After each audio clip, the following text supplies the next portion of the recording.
اعوذ باللہ من الشیطان اللعین الرجیم بسم اللہ الرحمن الرحیم الحمد للہ وکفی وسلام علی عبادہ الذین اصطفی۔ پچھلی نشست میں ہم نے غصہ اور غضب کے تباہ کن نتائج اور ان کے اثرات کے اوپر گفتگو کی تھی۔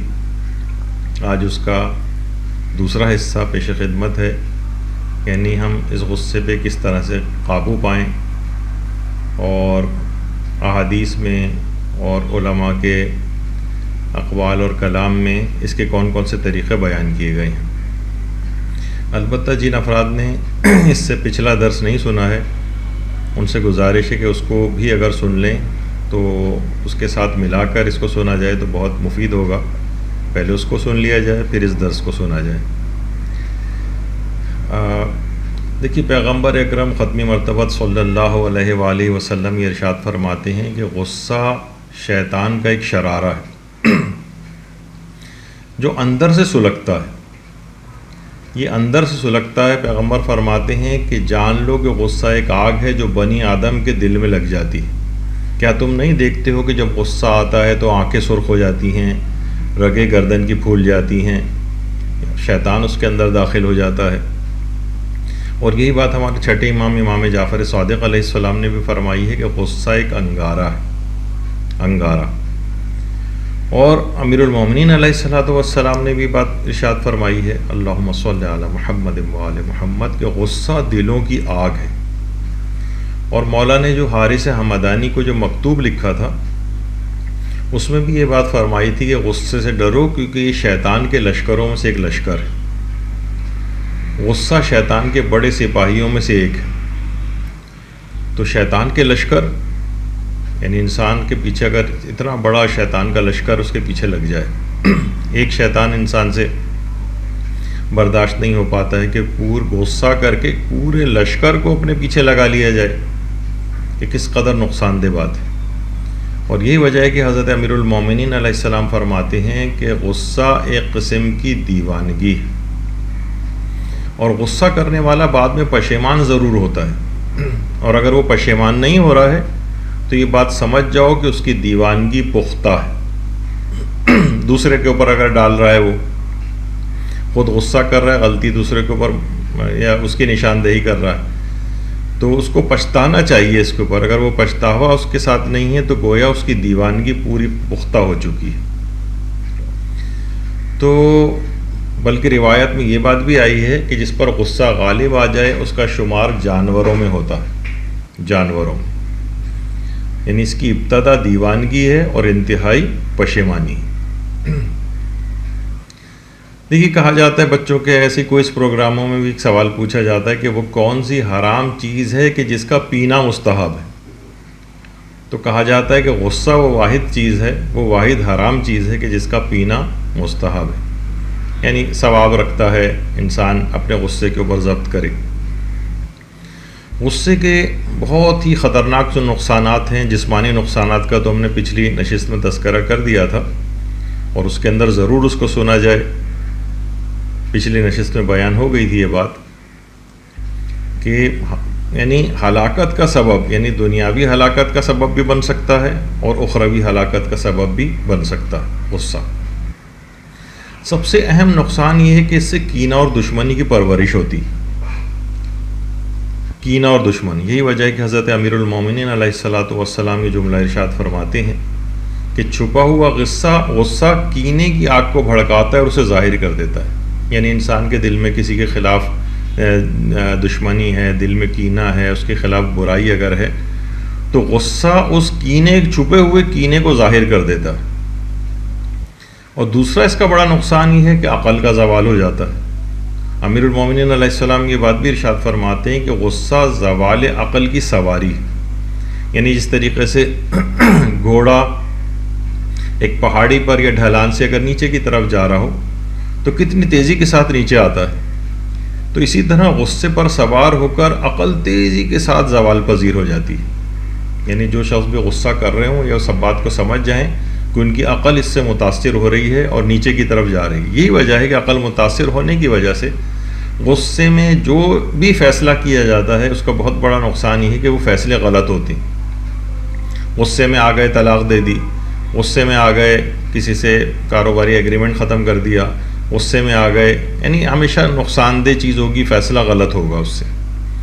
اور نہ صرف یہ کہ عقل زوال پذیر ہوتی ہے، بلکہ ایک روایت میں مولا فرماتے ہیں کہ کثرت غصہ عقل کو زائل کر دیتا ہے، یعنی عقل کا اختتام، عقل بالکل ختم ہے اس وقت آپ کے پاس جب آپ بار بار کا غصہ اگر کرنے کی کسی کو عادت ہو جائے، یعنی کثرت غصہ عقل کو زائل کر دیتا ہے۔ غصے کا ایک بڑا نقصان یہ بھی ہے کہ اس سے مخفی عیب ظاہر ہو جاتے ہیں۔ مولا امیر المومنین علیہ الصلوۃ والسلام جملہ ارشاد فرماتے ہیں کہ غصہ چھپے ہوئے عیبوں کو ظاہر کرتا ہے، یعنی انسان بظاہر بڑا خوش اخلاق ہے، بڑا ملمہ سازی کی ہوئی ہے، گویا آج کل ماسک لگانے کا دور ہے تو اس نے ایک ماسک لگا لیا ہے اپنا خوش اخلاقی کا، ذرا غصہ اس کو آیا مغلظات بکنا شروع ہو گئے، ذرا غصہ آیا ادب تہذیب احترام تمیز سب بھول گئے، یعنی اس کے چھپے ہوئے عیب ظاہر ہو جاتے ہیں غصے سے۔ غصے سے ایک اور بھی ہوتا ہے، شخصیت تباہ و برباد ہو جاتی۔ تو یہی بات حضرت امیر نے بھی ارشاد فرمائی ہے کہ اگر تم غصے کی کثرت کا شکار ہو جاؤ تو وہ تمہیں تباہی کی آخری حدوں کے اوپر لے جائے گا، یعنی کثرت کے ساتھ غصہ کرنا۔ اور اگلا نقصان اس کا یہ ہے کہ دل مردہ ہو جاتا ہے، اور یہ بھی حضرت امیر کا ارشاد گرامی ہے کہ غصہ عقل مند کے دل کو مردہ کر دیتا ہے، اب نہ اس کو عبادت کا کوئی لطف آئے گا، کرے گا بھی اگر عبادت تو بالکل عادتاً کرے گا۔ اور غصہ پست فطرت ہونے کی علامت بھی ہے، یہ بھی روایتوں میں آیا۔ حضرت امیر المومنین علیہ الصلوۃ والسلام ارشاد فرماتے ہیں کہ غصے سے پستر کوئی علامت ہی نہیں، اور غصے سے بڑھ کر کوئی نسب پست نہیں، یعنی ہم خود کو بہت سید بھی اگر کہتے ہیں، نجیب الطرفین کہتے ہیں اور اپنے آپ کو بہت اعلیٰ نسب کا سمجھتے ہیں، تو شیطان کے ہاتھوں مغلوب ہو کر اور ہر وقت اگر ہم غصے کا شکار رہتے ہیں تو اس لحاظ سے یہ پست ترین نسب شمار ہوگا۔ گویا بایولوجیکل اعتبار سے آپ سید ہیں، لیکن اخلاقی اعتبار سے بڑی پستی کی علامت ہے اگر آپ کو بار بار غصہ آ جاتا ہے۔ اگلا نقصان یہ ہے کہ جاہل ہونے کی نشانی ہے زیادہ غصہ کرنا۔ حضرت امیر یہ جملہ بھی ارشاد فرماتے ہیں کہ جاہلوں کی عادت ہے کہ وہ بات بات پر جلدی غصے میں آ جاتے ہیں۔ اب دیکھیں ان تمام کلاموں کے اندر ائمہ معصومین کے انسان اپنی شخصیت کو پہچان سکتا ہے، ورنہ انسان بعض اوقات اپنے آپ سے بڑا حسن ظن رکھتا ہے کہ میں بڑا مذہبی ہوں، بڑا پرہیزگار ہوں اور میں بہت نماز و روزہ کرنے والا ہوں، لیکن اصلاً جو علامات بتائی گئیں وہ تو جاہلوں کی علامت بتائی گئی، بظاہر کتنی اصطلاحات ہم نے رٹ لی۔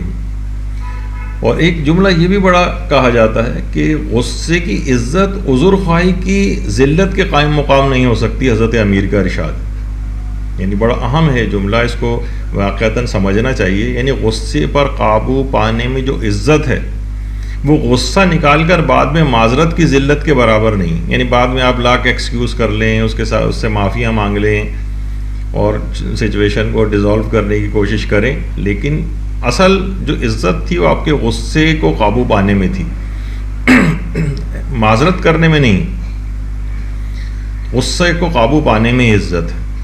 ایک اور بڑا نقصان غصے کا یہ ہے کہ انسان خود کو سزا دیتا ہے، خود کو سزا، یعنی دوسروں کی غلطی کی سزا انسان اپنے آپ کو دے رہا ہے۔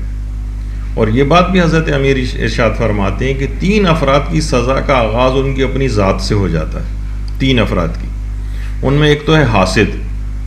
حاسد کے لیے روایتوں میں آیا ہے نا جملہ کہ حاسد کے لیے یہ سزا ہی کتنی کافی ہے کہ جب تم خوش ہوتے ہو تو وہ غمگین ہو جاتا ہے۔ تو حاسد کیا کرتا ہے؟ اندر ہی اندر گھٹتا ہے، جلتا ہے، دوسرے کے اوپر کوئی اثر نہیں ڈال رہا، یہ خود ہی بیچارہ حسد کی آگ کے اندر جلتا رہتا ہے، یعنی اس کی سزا کا آغاز اس کی اپنی ذات سے ہو جاتا ہے۔ ایک تو حاسد، دوسرا ہے کینہ پرور۔ کینہ پرور جو دشمنی اور کسی کے لیے برائی دل میں رکھتا ہے، یہ اندر ہی اندر یہ بھی بیچارہ کوڑتا رہتا ہے، یہ اپنے آپ کو سزا دیتا رہتا ہے۔ اور تیسرا ہے غصہ ور، جو غصہ کرتا ہو، یہ بھی اپنی یہ سزا کا آغاز اپنے آپ سے کرتا ہے۔ اور ابھی اس میں ہم بہت تیزی سے گزر رہے ہیں کیونکہ اس میں کافی چیزیں ابھی بیان کرنا ہے، اس وجہ سے صرف ایک غصے کے نقصانات کی ایک فہرست آپ کے سامنے پیش کی جا رہی ہے۔ اچھا، اگلا نقصان یہ ہے کہ دنیا اور آخرت کی رسوائی ہوتی ہے۔ حضرت امیر فرماتے ہیں کہ جو ناحق طریقے سے کسی پر غصہ اتارے گا، اللہ برحق طریقے سے اسے قیامت کے روز رسوائی کا مزہ چکھائے گا۔ تو یہ بڑا اس کے اندر ہے، یعنی برحق طریقے سے رسوائی کا مزہ اس کو چکھنا پڑے گا۔ اور ایک اور بڑا نقصان یہ ہے جو پیغمبر اکرم ختم مرتبہ صلی اللہ علیہ وآلہ وسلم، اللہم صلی علی محمد وآل محمد، یہ فرماتے ہیں کہ جہنم کا ایک دروازہ ان افراد کے لیے مخصوص ہے جس سے صرف وہی لوگ داخل ہوں گے جنہوں نے اللہ کی نافرمانی کرتے ہوئے اپنا غصہ اتارا ہوگا، یعنی گالیاں دے کر غصہ اتارا، گندے الفاظ کہہ کر غصہ اتارا، تان و تشنی دیتے ہوئے غصہ اتارا، اس کے گھر والوں اور خاندان والوں کو برا بھلا کہتے ہوئے غصہ اتارا۔ یعنی کیا ہے، ان افراد کے لیے جہنم کا ایک دروازہ مخصوص کیا گیا ہے، یہ اس سے جہنم کے اندر داخل ہوں گے۔ کتنا بڑا نقصان ہے، کتنا بڑا نقصان ہے۔ اور اگلا بڑا نقصان یہ ہے کہ ہمارے امام علی نقی علیہ الصلاۃ والسلام یہ فرماتے ہیں کہ کمینگی، یعنی جو تمہارے قبضے قدرت میں ہوں، یعنی تمہارے زیر کفالت ہو، ان پر غصہ نکالنا کمینگی ہے۔ معلوم ہے نا کہ بیچارے کہیں جا نہیں سکتے، یا آپ کے دست نگر ہیں، آپ ان کا خرچہ اٹھاتے ہیں، آپ کے کنٹرول کے اندر ہیں، جیسے کہ عام طور پر سربراہی گھر ہوتا ہے۔ ان کو کہا، امام علی نقی علیہ السلام نے بات ارشاد فرمائی ہے، جو تمہارے قبضہ قدرت میں ہوں ان کے اوپر غصہ نکالنا کمینگی ہے۔ اسی کے اندر بہت سارے امپلائر بھی آ جاتے ہیں جو اپنے امپلائیز کے اوپر اس طرح سے غصہ نکالتے ہیں۔ معلوم ہے بیچارہ کہیں چھوڑ کے جائے گا نہیں، اپنی جاب کو چھوڑ نہیں سکتا، غریب آدمی ہے، اب کیا ہے اس پہ غصہ نکال رہے ہیں، یہ کمینہ ہونے کی علامت ہے۔ تو یہ بہت اہم چیز ہے، اور حتیٰ کہ روایات کے اندر تو مومن کو غسیلی نگاہوں سے دیکھنا بھی مذموم قرار دیا گیا، یعنی آپ نے اگر غصے کے اندر یہ بھی چیز شامل ہے، اتنی غسیلی آنکھوں سے آپ نے دیکھا کہ بیچارے کا پتا ہی پانی ہو گیا، یہ بھی اس کے اندر آتا ہے۔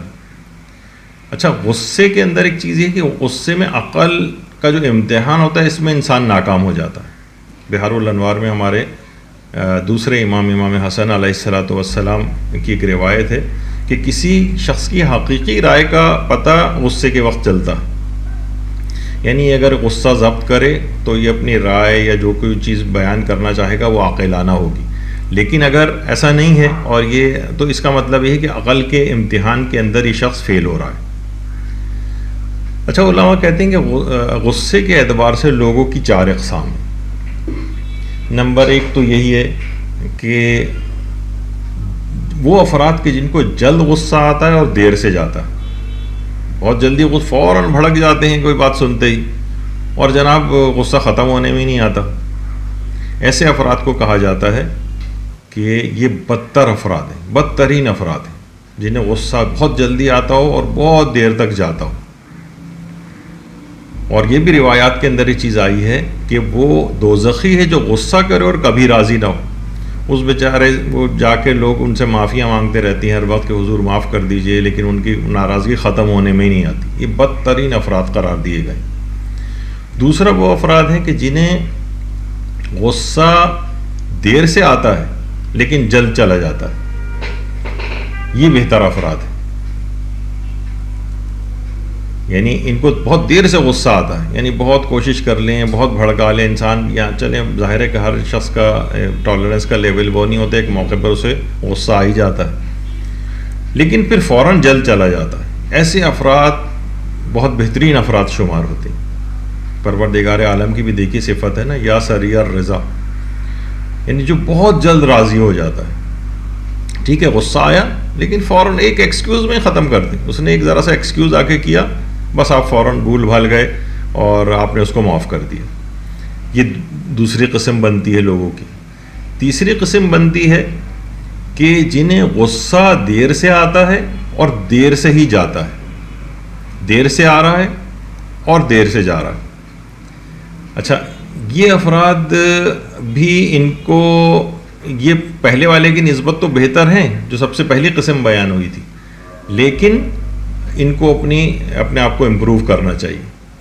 اور چوتھی قسم وہ ہے کہ جن افراد کو جلدی غصہ آتا ہے اور جلد چلا جاتا ہے، لیکن بہرحال ان کے اندر ایک اتنی خرابی تو ہے کہ ان کو جلد غصہ آ جاتا ہے، تو اپنے آپ کو کنٹرول کرنا چاہیے، ان کو بھی بہتری کی طرف گامزن ہونا چاہیے۔ تو انسان یہ دیکھے کہ اپنے آپ کو ان 4 کیٹیگریز میں سے کس میں آ رہا ہے، اور اس میں جو بھی کمی اور خرابی پائی جا رہی ہے اس کو وہ دور کرنے کی کوشش کرے۔ اچھا دیکھیے، جب بہت سے لوگ ہمیں برا کہتے ہیں، اچھا برا کہتے ہی ہمیں فوراً غصہ آ جاتا ہے، تو آپ سمجھ جائیں کہ آپ واقعی برے ہیں، اس کے پیچھے نہ پڑ جائیں کہ اس نے مجھے ایسا کیوں کہا۔ آپ اپنی اصلاح کی طرف فکر ہو جائیں کہ واقعی مجھ میں یہ چیز پائی تو جاتی نہیں ہے، مجھ میں تو نہیں پائی جا رہی کہ جس کی وجہ سے لوگ مجھے برا کہہ رہے ہیں۔ یہی وجہ ہے کہ اکثر علماء نے یہ بات لکھی ہے کہ دشمن بہت سے حوالوں سے دوستوں کی نسبت بہتر ہوتا ہے۔ دیکھیے، دوست اور رشتہ دار جو ہے نا، یہ آپ کی برائیوں کو چھپا لیتے ہیں۔ دشمن کو پتہ چل جاتا ہے تو وہ اس کا اظہار کرتا ہے، تو برا نہیں مانیں، آپ واقعی غصہ نہ کریں اور اپنی اس برائی کے پیچھے لگ جائیں کہ مجھ میں واقعی تو نہیں پائی جاتی۔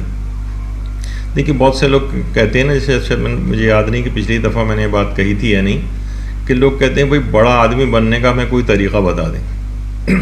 تو کہا جاتا ہے بھائی پہلے آدمی تو بن جائیے، چھوٹا اور بڑا تو بعد میں دیکھا جائے گا۔ یعنی آپ غصے میں تو انسان جانور سے بدتر ہو جاتا ہے۔ تو دشمن جو ہے وہ بہت ساری چیزوں کو ظاہر کرتا ہے جو دوست ظاہر نہیں کر پاتے ہیں، چھپا جاتے ہیں، تعریف کر جاتے ہیں آپ کی، آپ کو برا نہ لگ جائے، لیکن دشمن یا آپ کا جو مخالف ہے وہ تو کہہ دیتا ہے اس بات کو، تو اس کی بات کو سیریس لینا چاہیے۔ دیکھیے، ایک چیز ہے کہ جو کہ میں اپنے لحاظ سے ایک بات کہہ رہا ہوں کہ بہت سے لوگ مشورہ بھی لیتے ہیں کہ بہت زیادہ غصیلے افراد جو ہیں، عام طور پر لڑکیوں کے رشتوں کے سلسلے میں یا لڑکوں کے رشتے میں بھی بات آ سکتی ہے کہ مثلا اگر کوئی شخص بہت زیادہ غصیلہ ہے تو عام طور پر دیکھا گیا ہے کہ اگر اس میں دیگر خصوصیات کے ساتھ، یعنی غصیلہ پن بھی اس کے اندر پایا جا رہا، یعنی اگر غصیلہ ہونے کی شہرت تو نہیں ہے اس کی، تو اگر بہت زیادہ غصیلہ ہے تو اس سے شادی کرنے سے پرہیز کیا جائے۔ یعنی یہ کوئی ویسا میں عمومی قانون نہیں بتا رہا ہوں، لیکن عام طور پر دیکھا گیا ہے کہ کوئی اور آپشنس اگر موجود ہوں تو انسان کی طرف غور کرے۔ ایسے افراد کے ساتھ زندگی ذرا مشکل ہو جاتی ہے۔ اچھا، خطرناک بات کہاں ہوتی ہے؟ جہاں 2 غصیلے ٹکرا جائیں آپس میں۔ اچھا، ایک غصیلہ ہے، ایک ذرا نرم مزاج ہے، تو یہ ہوتا ہے کہ چلو ایک خاموش ہو جائے گا، دوسرا کمپنسیٹ ہو جائے گی بات۔ لیکن 2 غصیلے ہی، 2 بیل ٹکرا جائیں اور سینگ لڑا رہے ہوں ایک دوسرے سے، تو یہ سمجھنا اور سمجھانا ان لوگوں کو بہت زیادہ مشکل ہو جاتا ہے۔ ایک ہو ایسا اور دوسرا صبر کر لے، گاڑی چل جاتی۔ دونوں ایسے ہوں تو مشکلات بڑھ جاتی۔ تو اگر بظاہر وہ نماز و روزہ کرنے والا بھی ہے، مالی حالات بھی اس کے اچھے ہیں، لیکن بہت زیادہ غصیلہ ہے، تو عام طور پر یہ چیز مشکلات کا شکار ہوتی۔ اب یہ نہیں ہے کہ ایسے افراد اگر یہ گفتگو سن رہے ہوں تو سوچیں گے بس اب تو کچھ نہیں ہو سکتا۔ نہیں، اپنے آپ کو بہتر کیا جا سکتا ہے۔ ابھی جو میں نے طریقے ابھی آگے چل کے ہم ذکر کرنے والے ہیں، وہ ان کے اوپر اگر عمل کریں تو بہت ساری مشکلات حل ہو جائیں گی۔ اچھا، کچھ چیزوں سے وہ دیکھیے غصہ بڑھتا بھی ہے، تکبر، سرکشی اور دوسروں کو حقیر سمجھنے سے۔ یعنی روایات میں یہ چیز آئی ہے، بلکہ بقول ہمارے امام جعفر صادق علیہ السلام کی بات، حضرت موسیٰ جو نبی خدا تھے انہوں نے یہ بات بیان کی۔ اور جو ہماری کتاب ہے محجت البیضاء ملا محسن فیض کاشانی کی، اس میں ایک روایت ہے کہ حضرت عیسیٰ علیہ السلام نے حضرت یحییٰ علیہ السلام سے یہ بات فرمائی کہ غصہ بھڑکانے کے جو اسباب ہیں جو حضرت عیسیٰ نے بیان کی حضرت یحییٰ کو، ان میں ایک تو تھی جھوٹی آنا، اس نے مجھے سلام کیوں نہیں کیا، شادی میں فلاں نے جو ہے ہمیں مووی کے لیے کیوں نہیں بلایا، اور فلاں چیز، اس طرح کی چیزیں اب اس سے ناراض ہو کے مثلا بیٹھے ہوئے۔ ان چیزوں کی کوئی حقیقت نہیں۔ اسی طرح سے مثلا روایت میں یہ بھی آیا کہ خود پسندی غصے کو بھڑکا، جتنا انسان خود پسند ہوگا اتنا ہی وہ فوراً جلدی غصے کے اندر آ جائے گا۔ اچھا، اسی طریقے سے کسی کا مذاق اڑانا، یہ بھی روایت میں آیا کہ اس سے بھی غصے جو ہے وہ غصہ بھڑک جاتا ہے۔ مثلا آپ نے کسی کا اس طرح سے کسی سامنے جملہ کس دیا کہ سب اس کے لیے زور سے ہنس پڑے، اس شخص کے خلاف جو آپ نے ایک مذاق کیا تھا۔ اب وہ اس کے دل میں وہ بڑا محسوس کرے گا. تو ایسے جملے بھی کہنے سے پرہیز کرنا چاہیے جس سے یہ غصہ بھڑکانے کے اسباب میں سے. اسی طرح سے مثلاً عیب لگانا، کسی کو برا بھلا کہنا. آپ نے کسی کو عیب لگایا، برا بھلا کہا، اب اس کے دل میں غصے کی آگ بھڑک اٹھے گی. یا اسی طرح سے کینہ، تو دل میں کینہ رکھنے سے اس سے بھی غصے کی، مثلا آپ دل میں اس کے خلاف برائی پکائے جا رہے ہیں، ایک دم سے آپ کا موقع آئے گا، آپ بھڑک جائیں گے، یعنی غصہ بہت شدت اختیار کر لے گا. یا باہمی مخالفت، ایک دوسرے کے چھوٹی چھوٹی باتوں پہ انسان ایک دوسرے کے مخالف ہوا ہوا ہے. ساسیں معمولی باتوں پہ بہوؤں کی مخالف ہوئی ہیں، بہویں معمولی باتوں پہ ساس اور دیگر نندوں کے خلاف ہوئی ہیں. اب جو بھی خاندانی سسٹم چل رہے ہیں، میں سب کی الگ الگ مثالیں تو نہیں دوں گا. یہاں ایک کو کہتے ہیں تو دوسرا ناراض ہو جاتا ہے، دوسرے کی بات کرتے ہیں تو پہلا ناراض ہو جاتا ہے. باہمی مخالفت، یعنی یہ غصے کی آگ کو بھڑکاتی ہے. یہ سب روایت کے اندر آیا ہے. حضرت یحییٰ کو حضرت عیسیٰ نے بات بیان فرمائی. اسی طرح سے فرماتے ہیں کہ فریب کاری، یہ بھی مثلا کسی کو دھوکہ آپ نے دیا، ایک دم سے انسان غصے کے اندر آ جائے گا، کوئی ایسی بات کہی جو فریب پر مبنی ہو. اور اسی طریقے سے یہ بھی نبی خدا نے بات ارشاد فرمائی کہ فضول جاہ و مال پر شدت سے حرص کرنا.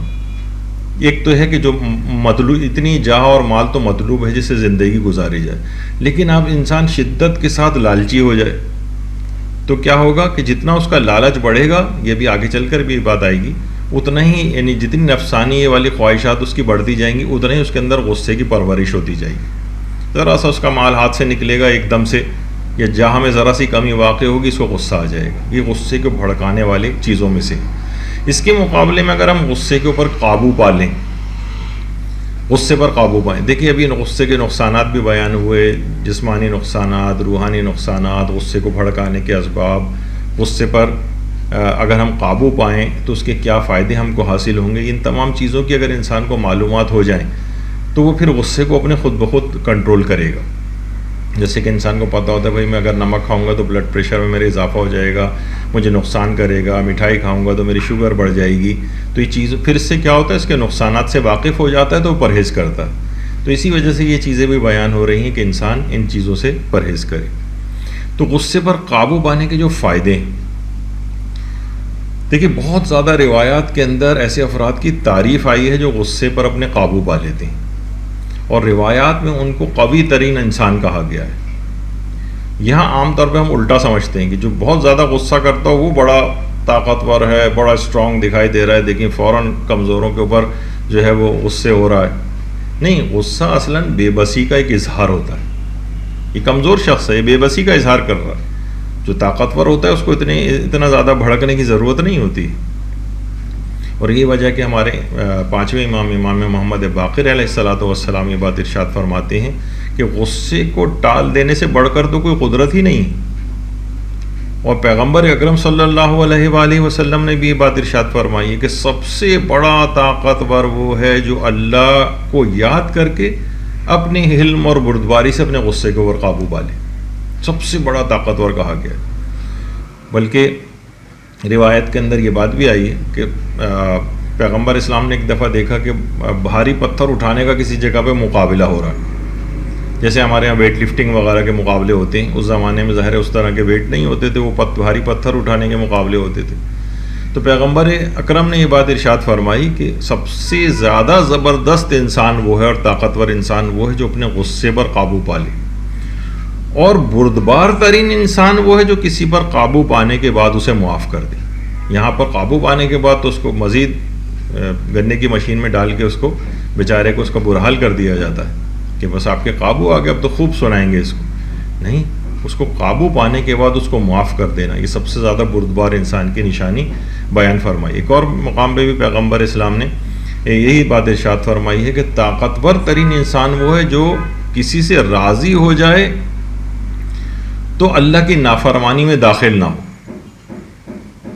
یعنی راضی ہو تو اللہ کی نافرمانی میں داخل نہ ہو جائے. یعنی اپنی اولاد سے بے انتہا محبت ہو رہی ہے تو اب اس کو نماز فجر کے لیے نہیں اٹھا رہے، لڑکی بالغ ہو گئی ہے تو لیکن اس کو حجاب کو نہیں کہہ رہے. تو غصہ اگر کبھی ہو جائے، کسی سے ناراض ہو جائے تو یہ بات اسے حق بات کہنے سے خارج نہ کرے. اور کسی پر اگر وہ قابو پا لے تو اسے کوئی ناحق کام کرنے پر مجبور نہ کرے. یعنی قابو پا لیا تو اسے مارے چلے جا رہے ہیں یا اس کو دبائے چلے جا رہے ہیں. تو یہی وجہ ہے کہ حضرت موسیٰ کو پروردگار عالم نے یہ بات ارشاد فرمائی تھی کہ جو شخص بھی لوگوں پر اپنے غصے کو روک لے گا اللہ اس پر اپنے غصے کو روک دے گا. اور ایسے افراد کے لیے کہا جاتا ہے کہ قیامت کے دن وہ ایسے افراد بہت سکون اور اطمینان کی حالت میں ہوں گے. ہمارے پانچویں امام محمد باقر علیہ السلام یہ بات ارشاد فرماتے ہیں کہ جو غصہ نکالنے کی قدرت کے باوجود اسے پی جائے تو اللہ قیامت کے دن اس کا دل سکون و اطمینان سے بھر دے گا. آپ سوچئے قیامت کے روز کس قدر گھبراہٹ کا دن ہوگا, کس قدر پریشانی کا دن ہوگا. اب یہ اطمینان کے دن میں بدل جائے گا. کون سے افراد کے لیے؟ وہ افراد کے جو کہ اپنے غصے کو پی جاتے ہیں. تو وہاں اللہ بھی اپنے غصے کو اس طرح سے جو اس کا غضب ہوگا اس سے اس شخص کو بچا لے گا, اس کے لیے اطمینان کا دن بن جائے گا. اور ہمارے چھٹی امام جعفر صادق علیہ السلام یہ بات ارشاد فرماتے ہیں کہ اللہ اس کے دل کو اپنی رضا سے بھر دے گا, اپنی رضا سے. بہت اس سلسلے میں روایات آئی ہیں کہ غصے کو برداشت کرنے کا, جس میں فائدہ بیان کیا گیا ہے. ایک تو یہ کہ اللہ اس کے دل کو اپنی رضا سے بھر دے گا. اس شخص کے لیے خدا کی محبت واجب ہو جاتی ہے جو غصے میں آنے کے بعد درگزر کرتا ہے, پیغمبر فرماتے ہیں. یعنی اللہ کی محبت اس کے لیے واجب ہو جاتی ہے. جو اللہ کا محبوب بن جائے اس پہ کب کوئی عذاب آئے گا. کتنا زیادہ اس کا فائدہ ہے. اسی طریقے سے ہمارے چوتھے امام زین العابدین علیہ السلام فرماتے ہیں کہ میرے لیے غصے کو پینے سے زیادہ میٹھا کوئی گھونٹ ہی نہیں, اور غصے پر قابو پانا میرے لیے سب سے میٹھی چیز ہے. کنٹرول لفظ لکھ دیا اس کے اندر تو لوگ بہت ناراض ہوتے ہیں کہ انگریزی کا کوئی لفظ اس میں بولا تھا انہوں نے. یعنی اس کو سمجھانے کے لیے کہ غصے پر قابو پانا امام فرماتے ہیں کہ میرے لیے سب سے میٹھی چیز ہے. اور جو شخص بھی غصہ پی جاتا ہے امام فرماتے ہیں دنیا اور آخرت میں اس کی عزت میں اللہ اضافہ فرما دیتا ہے. اسی طرح سے دنیا اور آخرت کی ہر خیر اس کو نصیب ہو جاتی ہے. اور ایک اور فائدہ یہ ہوتا ہے کہ اس کے عیب مخفی ہو جاتے ہیں. عیب مخفی. روایات میں یہ بات آئی کہ جو اپنے غصے پر قابو پا لے گا اللہ اس کے عیبوں کو چھپا دے گا. کیونکہ جب وہ اپنے غصے کا اظہار کرتا ہے نا تو اس کی ساری کمزوریاں باہر آ جاتی ہیں. غصے کو روک کر وہ انہیں چھپا لے گا. یعنی اس کا خود عمل ہی ایسا ہے. مثلا اگر اس نے غصے کو اظہار کیا وہ نہ برا بھلا کہے گا, اس کا عیب ظاہر ہو جائے گا. وہ گالیاں بکنے لگے گا, اچھا یہ گالیاں بھی بکتے ہیں, یہ عیب ظاہر ہو جائے گا. اور وہ تانے دینے لگے گا, مارنے پیٹنے لگے گا, یہ سارے اس کے عیب باہر آ جائیں گے. غصے کو آپ نے دبا لیا, چھپا لیا, کم کر دیا, یہ سب عیب بھی چھپ گئے. اچھا ایک چیز سوال ہوتا ہے کیسے پتہ چلے کہ ہمارے دل میں خوف خدا ہے. حضرت امیر ارشاد فرماتے ہیں, امیر المومنین علی ابن ابی طالب علیہ الصلوۃ والسلام, وہ فرماتے ہیں جو بھی اللہ سے ڈرتا ہے اور وہ کسی پر اپنا غصہ نہیں نکالتا ہے, یعنی جو شخص بھی اللہ سے ڈرتا ہے وہ کسی پر اپنا غصہ نہیں نکالتا. اس کا مطلب ہے کہ اگر کسی کے دل میں خوف خدا ہے تو کبھی آپ کو غصہ کرتے ہوئے کسی کے اوپر نظر نہیں آئے گا. اور اس کا الٹا کر لیں, اگر بہت غصہ کرتا ہے وہ بار بار نظر آ رہا ہے, اس کا مطلب ہے اس کے دل میں خوف خدا نہیں. جب بھی ایک بات کہی گئی کہ جو غصہ کرتے وقت اللہ کو یاد کر کے اس کو قابو کر لے تو قیامت کے دن تمام مخلوقات میں اللہ اس کو یاد رکھے گا اور کبھی ہلاکت ابدی کا اس کو شکار نہیں ہونے دے گا. بہت اہم چیزیں ہیں یہ جس کو سمجھنا چاہیے. اور روایت میں یہ چیز بھی آئی ہے کہ غصہ نہ کرنے پر رسول اللہ نے صلی اللہ علیہ وآلہ وسلم بار بار نصیحت فرماتے تھے. ایک شخص آیا پیغمبر کے پاس, یا رسول اللہ مجھے کوئی نصیحت کیجیے. آپ نے فرمایا غصہ نہ کرو. اس نے پھر کہا کہ یا رسول اللہ کوئی اور نصیحت کیجیے. پیغمبر نے پھر فرمایا غصہ نہ کرو. اس نے کہا پیغمبر اسلام کوئی اور نصیحت کیجیے. پیغمبر نے پھر فرمایا کہ غصہ نہ کیا کرو. یعنی راوی سمجھ گیا کہ ہر بار پیغمبر یہ اس وجہ سے فرما رہے ہیں اور ایک بہترین نصیحت کر رہے ہیں کہ غصہ اپنے ساتھ تمام برائیوں کو لے کر آ جاتا ہے. یعنی غصہ نہ کر کے آپ خود کو بے شمار برائیوں سے بچا لیتے ہیں. راوی بھی یہ بات سمجھ گیا. تو پیغمبر ایک ہی جملے کو بار بار کہہ رہے ہیں غصہ نہ کرو, غصہ نہ کرو, غصہ نہ کرو. تو یہ بات صرف راوی کو نہیں کہہ رہے, ہم لوگوں کو بھی یہ بات کہہ رہے ہیں کہ ہر صورت میں اپنے آپ کو اس چیز سے بچاؤ, کیونکہ اگر اس سے اپنے آپ کو بچا لیا تو اتنی زیادہ نصیحتوں کی ضرورت نہیں پڑے گی آپ کو. جیسے کہا جاتا ہے نا کہ پیغمبر کے پاس آیا, کہا جھوٹ مت بولنا, تو وہ خود ہی اتنی بڑی ایک چیز بات بتا دی کہ انسان پھر بعد میں اس کو ریئلائز کر کے بہت سارے گناہوں سے اپنے آپ کو بچا لیتا ہے. بہترین نصیحت. اچھا، جب بھی کہا جاتا ہے کہ دیکھیے جاہل اور عاقل کے غصے میں ایک فرق ہوتا ہے. جاہل تو اپنی منہ سے بھڑاس نکال کر الٹی سیدھی باتیں کر کے اپنے اس کو کر لیتا ہے. جب بھی کہا جاتا ہے، حضرت امیر ارشاد فرماتے ہیں کہ جاہل کا غصہ اس کی باتوں میں ہوتا ہے اور عقل مند کا غصہ اس کے کاموں میں ہوتا ہے، اس کے کاموں میں.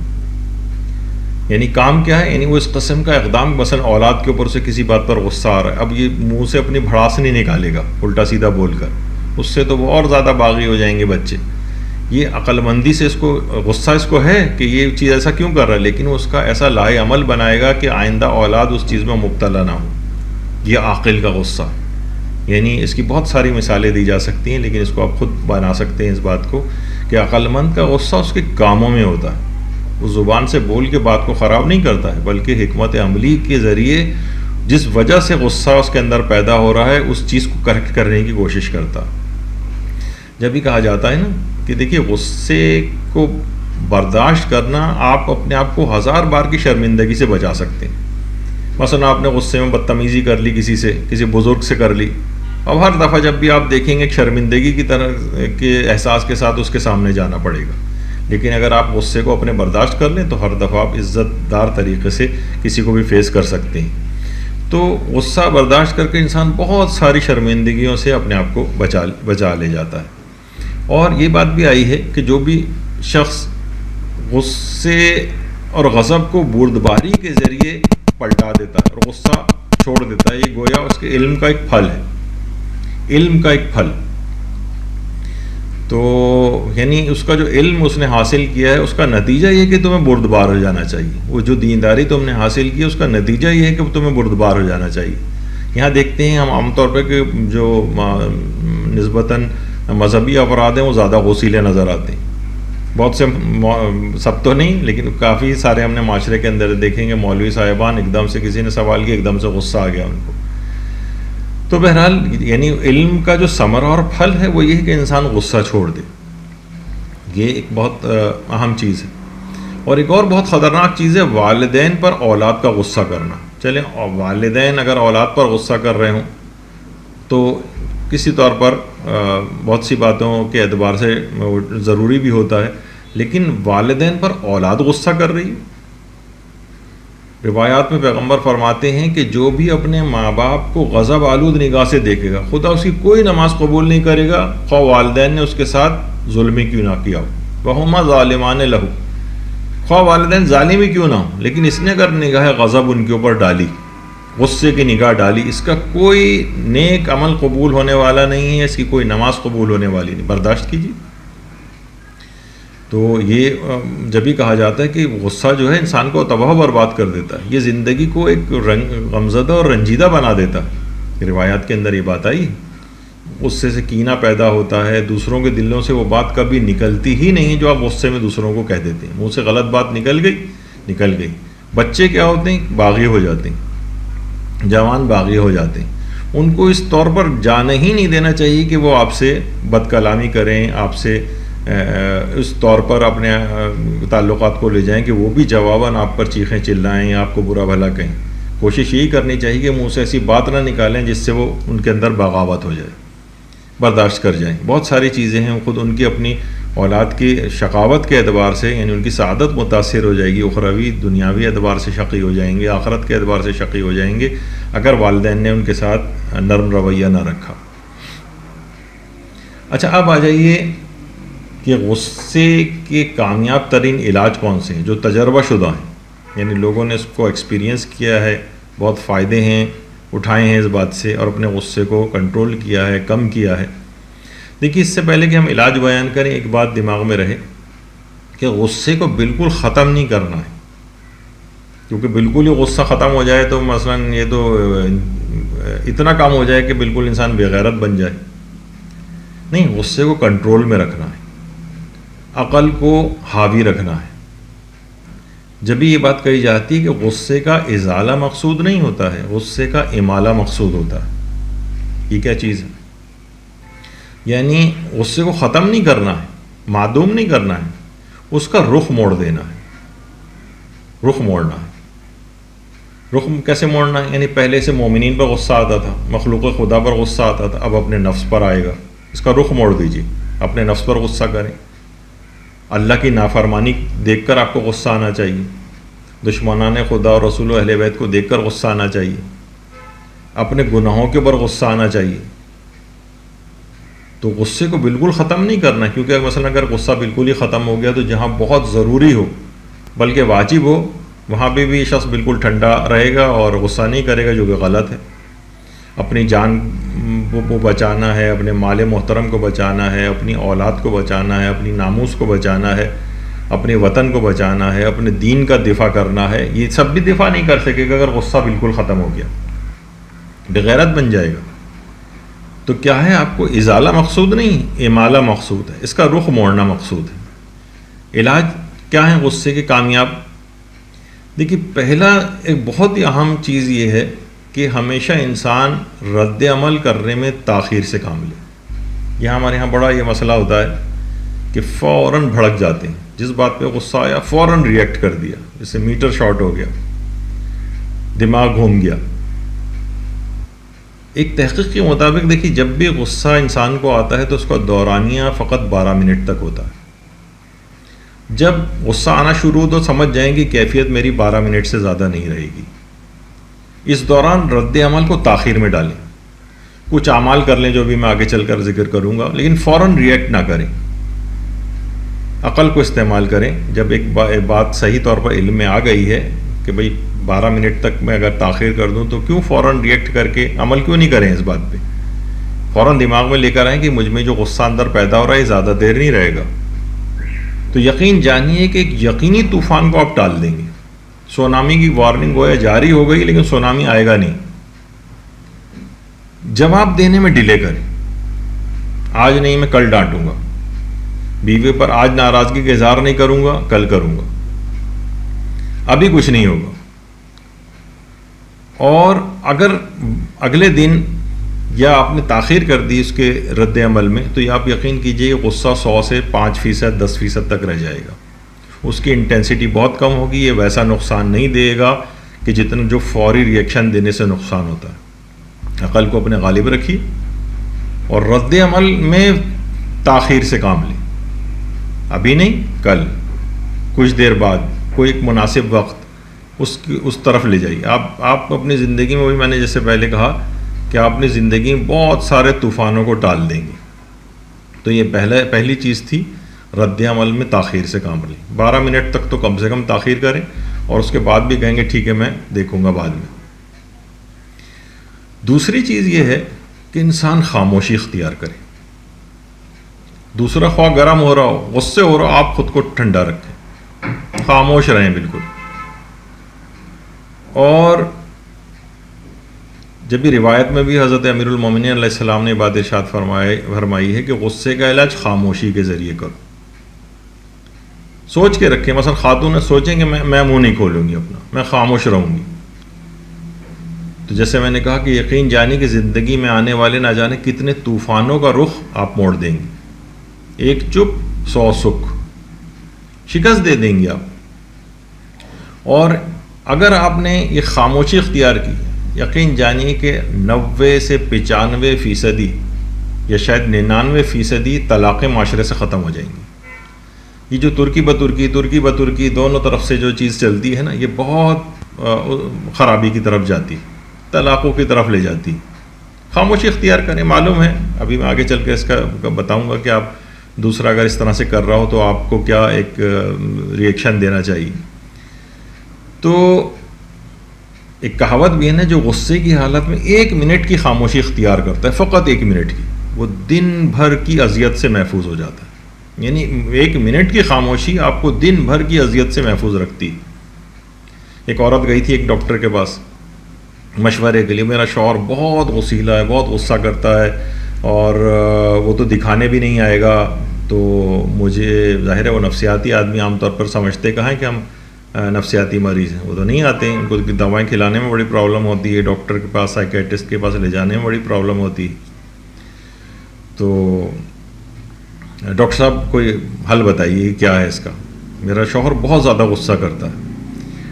ڈاکٹر صاحب نے کہا اس کا تو بہت آسان حل ہے اور زیادہ وقت بھی نہیں لگے گا اور مسئلہ حل ہو جائے گا آپ کا۔ اور شاید یہ آپ کو ٹوٹکا لگے لیکن ٹوٹکا ہے نہیں، یہ بہت مفید ہے۔ اور وہ طریقہ یہ کہ جب بھی آپ کا شوہر غصہ کرے آپ اپنے منہ میں ایک گھونٹ پانی بھر لیں، لیکن خبردار حلق سے نیچے نہ اترے جب تک کہ شوہر کا غصہ ختم نہ ہو جائے یا وہ خاموش نہ ہو جائے۔ آپ بس گھونٹ آپ اپنے منہ میں لے کر رکھیں اور حلق سے نیچے نہ اتاریں۔ ایک ہفتے بعد وہ خاتون آئیں تو بڑی خوش آئیں، ڈاکٹر صاحب نے تو بہترین نسخہ بتایا مجھے، لیکن یہ بتائیے کہ اس کا شوہر پر کیسے اثر ہوا؟ تو دیکھیے بات وہی تھی کہ اصل میں غصے کا جواب غصہ دینے سے بڑھتا ہے غصہ۔ ڈاکٹر نے کہا اصل میں مجھے آپ کا منہ بند کروانا تھا، آپ نے اپنا منہ وہ بند رکھا، منہ میں پانی بھر لیا، تو شوہر تھوڑی دیر بعد چند جملے کہہ کے اس کے بعد خاموش ہو گیا۔ تو کیا ہوا کہ وہ تکرار آگے نہیں بڑھی، اس کا غصہ بھی آگے نہیں بڑھا۔ بار بار کے ایک دوسرے کو لفظی طور پر شکست دینے میں یہ اس قسم کی چیزیں ہوتی کہ غصہ بڑھتا چلا جاتا۔ دونوں میں سے ایک بھی اگر سمجھدار آدمی ہے، دونوں ہی ناسمجھ ہیں تو ان کو اپنی سمجھ میں اضافہ کرنا چاہیے، اور ایک بھی اگر اپنے آپ کو سمجھدار اور عقل مند سمجھ رہا ہے دونوں فریقوں میں سے جو آپس میں لڑ رہے ہیں، تو اس کی ذمہ داری بڑھ جاتی ہے، وہ خود خاموشی اختیار کرے۔ تو یہ سب چیزیں ایسی ہیں۔ اچھا بعض اوقات یہ بھی ہوتا ہے کہ شوہر و بیوی میں تو اکثر چیزیں بالکل الٹی بھی ہو جاتی ہیں نا۔ بیچارے ایک دفعہ ایک شوہر نے اسی طریقے پہ عمل کرنا شروع کر دیا، بیوی خوب غصے ہو رہی ہے، وہ جواب ہی نہیں دے رہا ہے، کوئی جواب نہیں دے رہا، بالکل خاموشی۔ تو بیوی بالآخر تنگ آ کر کہتی کہ تمہاری اسی گونگی بدماشی کی وجہ سے گھر جہنم کا نمونہ بنا ہوا ہے۔ تو بیچارہ اگر اتنی زیادہ خاموشی بھی اختیار کرے تب بھی وہ گونگا بدماش بن جاتا ہے گھر میں۔ تو اچھا بعض اوقات بیویاں اس طرح سے بھی کرتی ہیں، تو کیونکہ میں نے کہا نا کہ یہ بہت ساری سائنس جو ہے شوہر و بیوی کے اندر تقریباً تبدیل ہو جاتی ہے۔ شوہر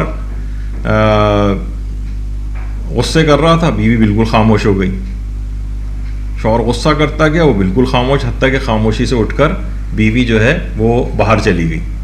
اچھا اب جب وہ باہر گئی تو شوہر کا غصہ ظاہر ہے کہ تھوڑی دیر کے اندر ہی شوہر کا غصہ ختم ہو گیا۔ بعد میں شوہر نے پوچھا کہ آخر تم نے کس طرح سے یعنی اپنے غصے کے اوپر قابو پایا ہے، کس طرح سے؟ تو اس نے کہا کہ میں نے اپنے غصے پہ اس طرح سے کنٹرول کیا کہ میں کمرے سے اٹھی اور میں باہر باتھ روم کی صفائی میں مصروف ہو گئی۔ شوہر نے کہا لیکن اس سے غصہ ختم ہونے کا کیا تعلق ہے؟ کہنے لگی میں نے باتھ روم کی صفائی میں آپ کو ٹوتھ برش استعمال کیا تھا۔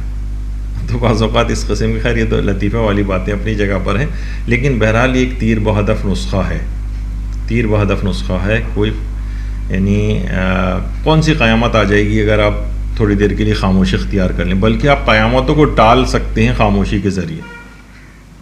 اور یہی وجہ ہے کہ حضرت امیر المومنین علیہ الصلاۃ والسلام فرماتے ہیں کہ غصے کا علاج خاموشی سے کرو اور خواہشات نفسانی کا علاج عقل سے کرو۔ غصے کا علاج خاموشی، خود روایت میں مولا نے وہی چیز بتائی، اور یہ والی روایت جو ہے محجت البیضاء کے اندر بھی موجود ہے۔ اچھا دوسرا طریقہ یہ ہے کہ انسان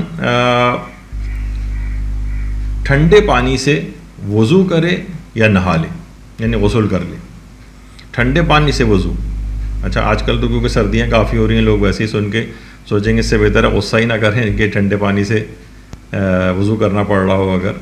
بہرحال یہ چیز کہی گئی ہے کہ ٹھنڈے پانی سے وضو انسان کرے یا نہا لے، شیطان اس سے دور ہو جائے گا۔ فَإِذَا غَضِبَ أَحَدُكُمْ فَلْيَغْتَسِلْ۔ بعض روایتوں میں آیا کہ انسان اگر کبھی غضبناک ہو رہا ہو اور غصے وہ ہو رہا ہو تو اس کو چاہیے کہ وہ نہا لے، غصہ یعنی غسل کر لے۔ ایک اور طریقہ جو روایات میں بیان ہوا ہے وہ یہ کہ جس وقت غصہ ہو تو غصے کے وقت اپنی نگاہوں کو آسمان کی طرف کر لے۔ حضرت امیر المومنین علیہ الصلاۃ والسلام نے جو مالک اشتر کو خط لکھا تھا اس میں بھی یہ بات ارشاد فرمائی تھی کہ دیکھو غصے سے بچو، اور اگر کبھی تمہیں غصہ آ جائے تو اپنی نظریں آسمان کی طرف کر لو یہاں تک کہ تمہارا غصہ کم ہو جائے، یعنی اتنی دیر تم اوپر اپنی آنکھیں کیے رہو۔ ممکن ہے کہ اشارہ اس طرف ہو، یعنی اگرچہ روایت میں تو یہ بات نہیں کہ اللہ کو یاد کرو، لیکن یہ کہ انسان اپنے چہرے کو آسمان کی طرف کر لے اور اتنی دیر تک رکھے جب تک کہ غصہ کم نہ ہو جائے، اور بہت جلدی کم ہو جائے گا۔ دیکھیے ہمارے ہاں تو عام طور پہ یہ ہوتا ہے نا، جب ظاہر ہے کہ جب مولا نے کہہ دیا تو یقیناً فائدہ مند بات ہوگی اس کے اندر، ہمارے یہاں بہت سے بوجھ بجھکڑ قسم کے فیس بک کی اسکالرز ہیں، وہ چیزوں کے اوپر روایات پر اس طرح کے اعتراض شروع کر دیتے ہیں، اچھا آسمان پہ دیکھنے سے کیا ہوگا اور فلاں چیز کیا ہوگی. تو دیکھیے اس میں انسان کو، بلکہ وہ ہے نا کہ ابھی آگے چل کر بھی یہ بات بیان ہوگی کہ انسان کی حالت میں تبدیلی جو ہے وہ واقع ہو جاتی ہے. جب یہ کہا جاتا ہے نا کہ غصے کے وقت جسمانی حالت کو انسان کو تبدیل کر لینا چاہیے. روایت میں بھی یہ چیز آئی ہے کہ ہمارے 5ویں امام محمد باقر علیہ السلام یہ ارشاد فرماتے ہیں کہ جب بھی کسی کو غصہ آئے تو وہ کھڑا ہو تو بیٹھ جائے، تو شیطانی وسوسے اس سے دور ہو جائیں گے، اور بیٹھا ہو تو اسے چاہیے کہ وہ کھڑا ہو جائے. تو جسمانی تبدیلی کی وجہ سے اگر آپ کبھی دیکھیں کہ جناب کوئی ہے کھڑا ہو کے بہت غصے کر رہا ہے، آپ اسے بٹھا دیجئے، اور یا اگر بیٹھا ہوا ہے تو اسے لٹا دیجئے، یعنی اس کا جسمانی حالت میں کچھ تبدیلی واقع کروا دیں، اس سے بھی غصہ کم ہو جاتا ہے. یہ ایک بہت ہی بہترین حالت ہے کہ انسان سجدے میں چلا جائے. روایت میں بات آئی کہ سجدے میں اللہ سے سب سے زیادہ قریب ہوتا ہے، اور شیطان سب سے زیادہ حالت سجدہ میں انسان سے دور ہوتا ہے. جب اللہ سے قریب ہوگا اور شیطان دور ہو جائے گا تو خود بخود وہ شیطانی کیفیت اس پر سے ہٹ جائے گی. تیز رفتاری سے، ورنہ اس پہ بھی بہت گفتگو ہو سکتی ہے لیکن اتنا وقت نہیں. اچھا، کچھ اذکار ایسے ہیں ان پہ اگر انسان مداومت کرے، اس کی اکثر تلاوت کرے. مثلا ایک ہے اعوذ باللہ من الشیطان الرجیم. غصے کے وقت اگر یہ کہے تو شیطانی وسوسے دور ہو جائیں گے اور غصہ کافور ہو جائے گا. دیکھیے انسان اللہ کی پناہ میں چلا جاتا ہے. وہ جو سورہ اعراف کی 201ویں آیت ہے کہ ان الذین اتقوا اذا مسهم طائف من الشیطان تذکروا فاذا هم مبصرون، یعنی جن کے پاس تقوی ہے اور جب کوئی شیطان کی طرف سے کوئی چیز آتی ہے تو انہیں یاد آ جاتا ہے، فاذا هم مبصرون، ان کی آنکھیں کھل جاتی ہیں. تو بہرحال انسان جب بھی اعوذ باللہ من الشیطان الرجیم کا ذکر کرے گا تو شیطان اس سے دور ہو جائے گا، تو ظاہر ہے وہ غصہ پی لے گا. اور وہ جو آیت ہے والکاظمین الغیظ والعافین عن الناس واللہ یحب المحسنین، کہ وہ لوگ جو کہ اپنے غصے کو پی جاتے ہیں اور لوگوں کو معاف کر دیتے ہیں. تو یعنی دیکھیے یہاں پر بھی آیت کے اندر کاظمین الغیظ آیا، الکاظمین الغیظ، العادمین الغیظ نہیں آیا کہ وہ لوگ غصے کو فنا کر دیتے ہیں، غصے کو معدوم کر دیتے ہیں.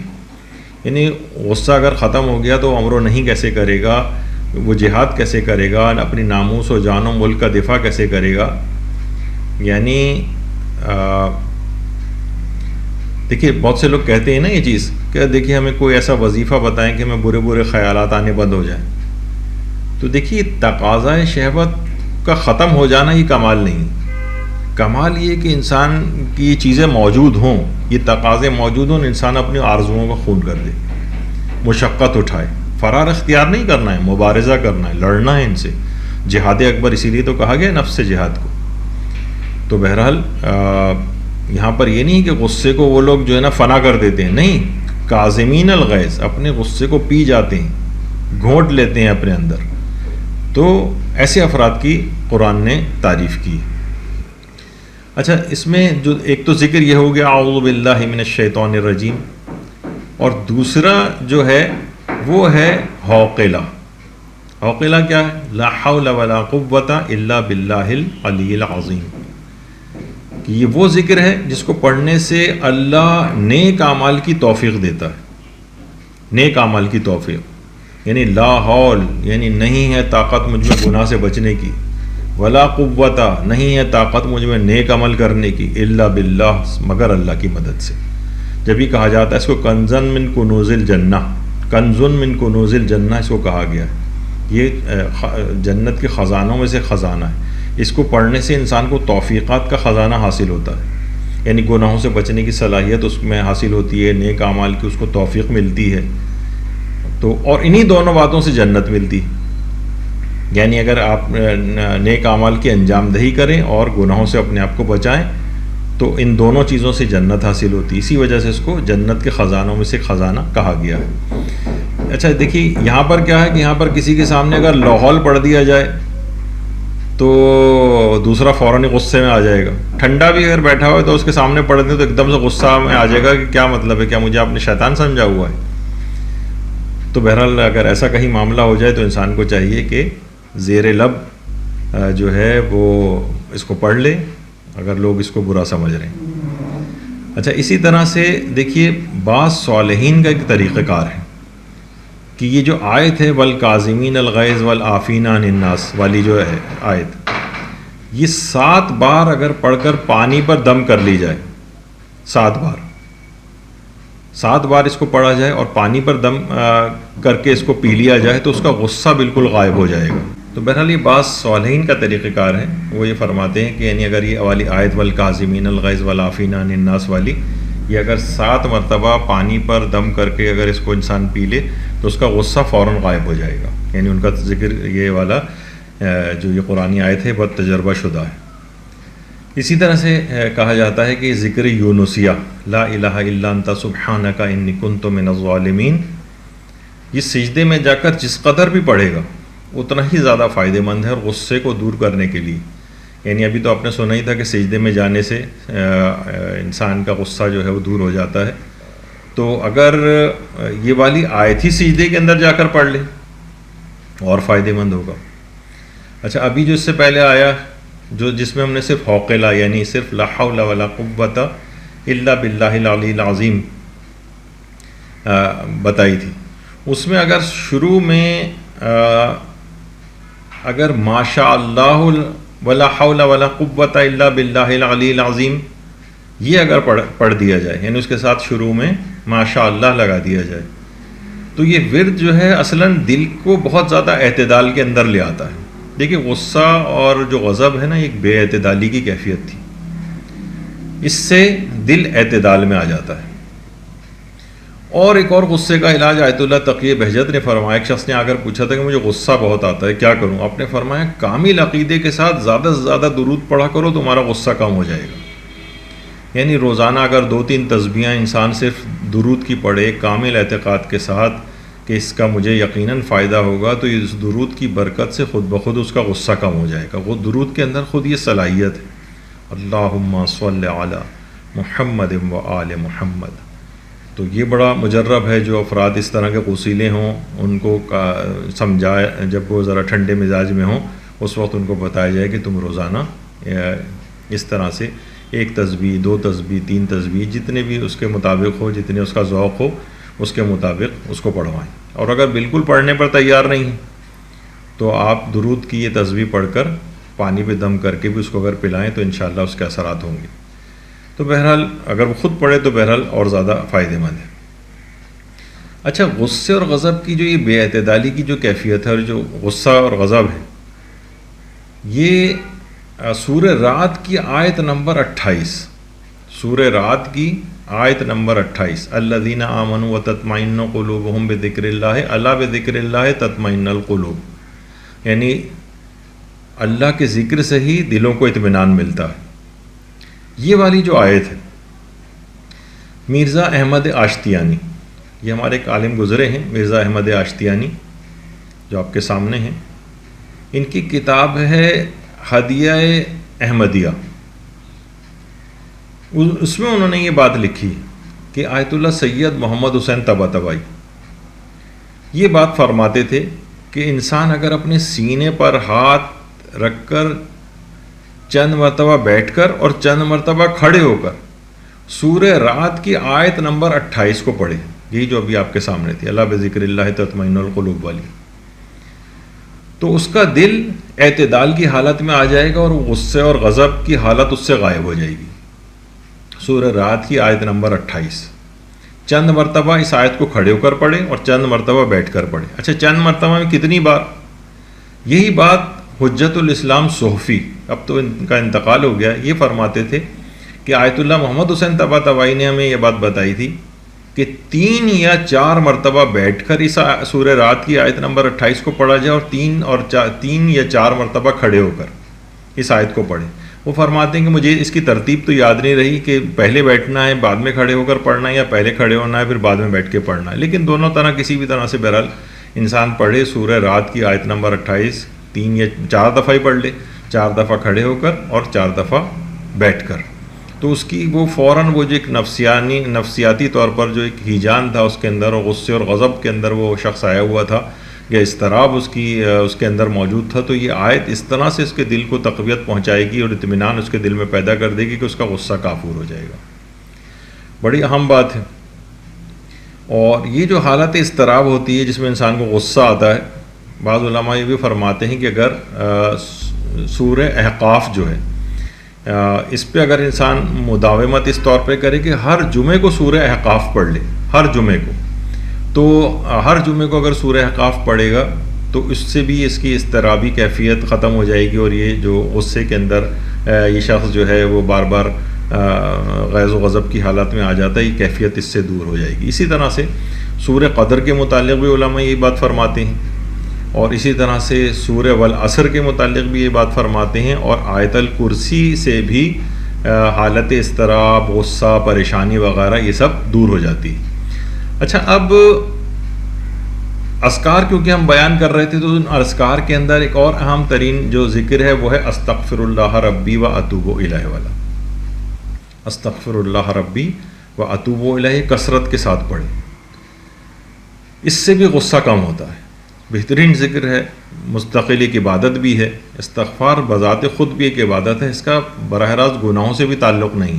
یہ وجہ ہے کہ پیغمبر اسلام اور دیگر ائمہ اطہار علیہم السلام، اللہم صلی علی محمد و علی محمد، وہ کثرت سے جو استغفار کرتے تھے، تو معاذ اللہ تو معصوم تھے، یعنی معاذ اللہ کسی گناہ کے اندر تو کبھی سوچا بھی نہیں جا سکتا ان کے متعلق، لیکن خود استغفار بذات خود بھی ایک عبادت ہے. تو یہ انسان اگر کثرت سے پڑھے تو اس کا غصہ کم ہو جاتا ہے.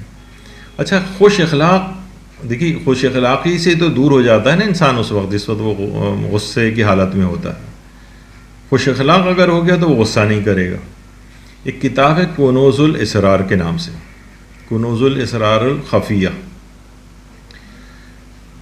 اس میں یہ بات ہے اس کی پہلی جلد میں کہ 40 روز تک اگر 365 دفعہ ایک دعا پڑھیں، یا حمید و تحمدت بالحمد والحمد فی حمد حمد کا،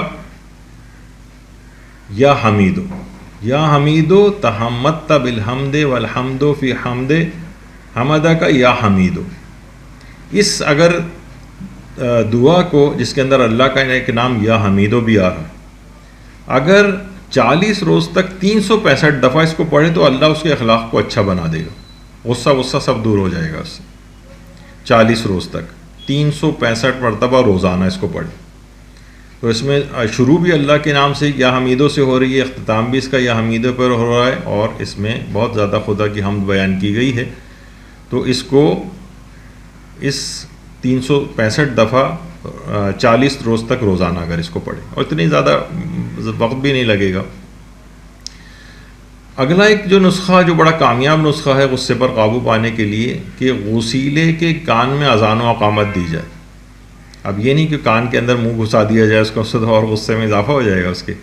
یعنی گھر میں اس طرح سے اذان کا جو وقت ہو اس میں خوش الحانی سے اذان دی جائے کہ غسیلے کی کان میں وہ آواز جائے. اچھا، یہ جو طریقہ ہے آیت اللہ مرشی نجفی فرماتے ہیں، کہ آیت اللہ مرزا جواد ملکی تبریزی، ان بہت بڑے عارف تھے. ان کے بعض شاگرد بڑے تند مزاج اور غسیلے تھے. اب ظاہر شاگردوں کی اخلاقی تربیت بھی کرتے تھے، تو انہوں نے ان شاگردوں کو یہ بات بتائی تھی کہ اگر تم 2 اعمال انجام دو، ان میں ایک تو یہی تھا اذان و اقامت، اس طرح سے کہ ان کے کان میں اذان و اقامت کی آواز جائے. وہ فرماتے تھے کہ یعنی عجیب تاثیر ہے اس کی. اچھا، اس کا فلسفہ بھی ہے. دیکھیے، دل جو ہے نا وہ خیر کی خبروں سے اور جو بری خبریں ہوتی ہیں اس سے بھی منقلب ہوتی ہیں. اچھی خبروں پر انسان کا دل خوش ہوتا ہے، بری خبروں پر انسان غمزدہ اور پریشان ہو جاتا ہے. اچھا، اذان و اقامت کے الفاظ کیا ہیں؟ اس میں اللہ کی کبریائی کی خبر بیان کی گئی ہے، اللہ اکبر، اللہ کی وحدانیت بیان ہوتی ہے، پیغمبر اسلام کی رسالت بیان ہوتی ہے، امیر المومنین کی امامت، اس میں اس کا ذکر کرنا مستحب ہے اگرچہ جز نہیں ہے. اچھا، اسی طریقے سے نماز کی طرف بلایا جاتا ہے، فلاح کی طرف بلایا جاتا ہے، عمل خیر کی طرف بلایا جاتا ہے. تو اس کے اندر یہ سب پیغامات ہیں، بہترین خبریں ہیں اس کے اندر، دل منقلب ہوتا ہے. تو اذان و اقامت یہ اس کے کان میں کہی جائیں، اور اس طرح سے اذانوں کے جو نمازوں کے اوقات ہے اس میں کوئی بھی شخص بآواز بلند خوش الحانی کے ساتھ اذان دے کہ اس غسیلے کے کان میں یہ آوازیں جائیں، اس کا دل منقلب ہوگا، اس کا غصہ کم ہوگا. ایک تو نسخہ یہ بتایا کہ 2 اعمال تھے، ایک تو یہ ہے کہ اذان و اقامت کہی جائے، دوسرا نسخہ یہ بتایا کہ غسیلہ شخص اگر روزانہ 100 مرتبہ سورہ الحمد کی جو آیت ہے اہدنا الصراط المستقیم یہ پڑھے تو اس کا غصہ ختم ہو جائے گا. غسیلہ شخص روزانہ 100 دفعہ صرف اس آیت کو پڑھنا ہے، اہدنا الصراط المستقیم. اچھا، شاگردوں نے پوچھا کہ آقا یہ بتائیے کہ اس آیت اہدنا الصراط المستقیم سے کیا فائدہ ہے، غصے سے کیا تعلق ہے اس کا؟ کہا کہ دیکھو، صراط مستقیم اصل میں ہر اخلاقی افراط و تفریط سے انسان کو دور کر کر سیدھی راہ پر چلنے کی دعا ہے. یعنی رائٹ اور لیفٹ کہیں نہیں جانا، سیدھے رستے پر چلنا ہے. اور یہ جو ہے اصل میں غصہ اور غضب یہ افراط و تفریط بلکہ قوت غضب کا افراط ہوتا ہے اس کے اندر. تو صراط مستقیم پر چلنے کی جو دعا ہے اس سے ان کا افراط جو ہے یعنی غصہ وہ دور ہو جائے گا. تو یہ 2 چیزیں آیت اللہ جواد ملکی تبریزی نے اپنے وسیلے اور تنخو جو شاگرد تھے ان کو یہ بتائیں، یعنی اذان و اقامت کان میں ان کے دی جائے اور وہ لوگ 100 دفعہ اس آیت کی تلاوت کریں اہدنا الصراط المستقیم، تو ان کا غصہ کم ہو جائے گا.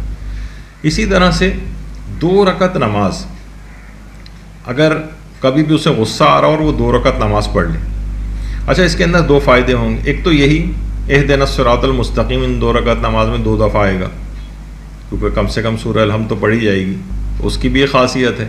اور اس کے اندر سجدے بھی آئیں گے 4، تو سجدے میں جانے سے بھی انسان اللہ سے بہت زیادہ قریب ہوتا ہے. نماز کے وقت شیطان جو ہے وہ دور ہو جاتا ہے. تو یہ 2 رکعت نماز پڑھنا، جس وقت بھی غصہ آ رہا ہو وضو کر کے آئیے، وضو کرنے سے بھی غصہ کم ہوگا، پھر 2 رکعت نماز پڑھنے سے بھی جب ختم ہوگی تو انشاءاللہ امید ہے کہ غصے سے آپ اپنے پیچھا چھڑا لیں گے. تو اگر اس طرح سے انسان کرے اور واقعتاً ان کے اوپر عمل پیرا ہو تو وہ دیکھے، کیونکہ اصلاً ہم عمل بھی نہیں کرتے ہیں نا. یہ بہت بڑا مسئلہ ہے کہ ہم سوچتے ہیں بس عقل کل ہیں، وہ جو ہم نے ریئیکشن اس وقت دکھا دیا بس وہی صحیح تھا جواباً غصے میں. ان چیزوں کا کوئی فائدہ نہیں. خود سے اگر کوئی سمجھ رہے ہیں کوئی فائدہ نہیں ہے تو بس ٹھیک ہے، وہ لڑتے جھگڑتے رہیں ساری زندگی، اپنے جہنم کا نمونہ بناتے رہیں. لیکن اگر کوئی واقعتاً بچنا چاہے تو ان طریقہ کار کے اوپر عمل کرے. اچھا، ایک چیز اور بتائی گئی کہ جس پر غصہ آ رہا ہو اس کے جسم پر صلہ رحمی کے عنوان سے ہاتھ لگائیں. اچھا، ظاہر ہے اس میں وہ دماغ میں اس کا رہنا چاہیے. ہو سکتا ہے کسی نامحرم پہ غصہ آ رہا ہو تو ظاہر ہے اس کے جسم پر ہاتھ نہیں لگانا ہے.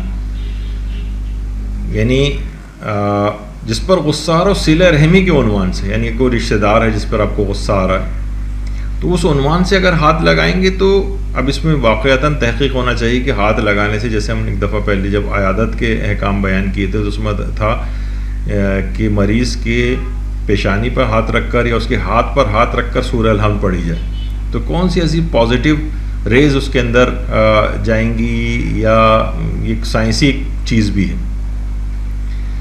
تو اور واقعی ہم دیکھتے ہیں کہ ہم صرف غم کی خبر سنتے ہیں اور ہم غمگین ہو جاتے ہیں. کسی کے جنازے میں جائیں تو آپ خود بخود آپ کی کیفیات بدل جاتی ہیں، چاہے وہ ہمارا اس سے کوئی رشتہ اور تعلق نہ بھی ہو، کوئی جذباتی وابستگی نہ بھی ہو، لیکن تب بھی. تو جس پر غصہ آ رہا اس کے جسم پر صلہ رحمی کے عنوان سے ہاتھ لگانا، یعنی اس کے کندھے پر ہاتھ رکھ دیں، اس کے جسم پر ہاتھ رکھ دیں، اس کے قریب ہو جائیں، تو یہ آپ کا اپنا غصہ بھی اس سے کم ہو جائے گا. اور وہ اگر وہ غصہ کر رہا ہے اس کے پاس جا کے آپ نے ہاتھ رکھا تو آپ کا جسم اس کے جسم جس ہاتھ اس کے جسم پر لگنے سے اس کا بھی غصہ کم ہوگا. یہ ایک تجربہ شدہ چیز بھی ہے. تو اس طرح سے بہرحال روایت میں بھی آیا ہے کہ رشتہ دار کے جسم پر ہاتھ لگانے سے خون جوش مارتا ہے، یعنی اس سے اپنی جو ایک محبت اور قرابت ہے جو اللہ نے رکھی ہے ہمارے جینس میں، وہ اس کی محبت اس پر غالب آنے لگے گی اور غصہ کم ہو جائے گا. تو اس لحاظ سے، اور یہی وجہ ہے کہ امام خمینی نے جو ان کی کتاب شرح حدیث جنود عقل و جہل، جو شیطان کے لشکروں عقل اور جہل کے جو لشکر ہیں ان کا جو شرح جس حدیث کی لکھی ہے امام خمینی نے، اس میں بھی یہ چیز لکھی کہ کسی رشتہ دار پر اگر غصہ ہو تو صلہ رحمی کے عنوان سے اپنے آپ کو اس سے قریب کرے، اس سے مصافحہ کرے یا اس کی پیشانی پر بوسہ دے دے، تو اس کا غصہ فوراً، آپ میں اگر غصہ ہے تو آپ کا غصہ کافی ہوگا، اور وہ اگر آپ پر غصہ کر رہا ہے تو اس کا غصہ بالکل کم ہو جائے گا، غصہ دور ہو جائے گا۔ بلکہ یہ فرماتے ہیں امام خمینی کہ یہ عمل آپ کی روح کو آرام دے جائے گا، یعنی اس کے اندر ایک عجیب ایک یعنی صلہ رحمی کے عنوان سے، اور ظاہر ہے محرم نامحرم والا مسئلے کا بھی اس میں خیال رکھنا پڑے گا، تو یہ اس طرح سے۔ اچھا، اگلا جو طریقہ ہے وہ یہ ہے کہ انسان کھلی فضا میں گہرے سانس لے، گہرے سانس جسے کہا جاتا ہے بریدنگ ایکسرسائزز وغیرہ کرے، سانس لے کے پورا اندر روکے، اور جتنی دیر تک روک سکتا ہو روکے، پھر آہستہ آہستہ سانس چھوڑے، پھر ایک پورا ایک ڈیپ بریتھ جو ہے وہ اندر لے، بریدنگ ایکسرسائزز کے اندر جس طرح سے ہوتا ہے وہ آپ انٹرنیٹ وغیرہ پہ بھی سرچ کر سکتے ہیں۔ اس سے آپ کا غصہ، بلکہ بہت ساری نفسیاتی چیزیں ہیں، ڈپریشن، اینزائٹی وغیرہ، سے بہت اپنی اوور کم کر سکتے ہیں آپ بریدنگ ایکسرسائزز سے۔ اچھا، پھر ایک اور چیز بیان کی جاتی ہے کہ غصہ جس جگہ پہ آپ کو آ رہا ہو اس جگہ سے آپ دور ہو جائیے، اس جگہ سے دور ہو جائیں، یا مثلاً جو مغضوب علیہ ہے اس سے دور ہو جائیں، جس پر غصہ آ رہا ہے اس سے دور ہٹ کے کہیں چلے جائیں۔ بہت سے لوگ کہتے ہیں بھائی ہم کئی دفعہ یہ چیز کر چکے، کئی دفعہ کر چکے، ہر مرتبہ کریں، دور چلے جائیں، آپ اس جگہ سے چلے جائیں، اس کے سامنے سے چلے جائیں جس پر غصہ آ رہا ہے، جو شخص آپ پر غصہ کر رہا ہے۔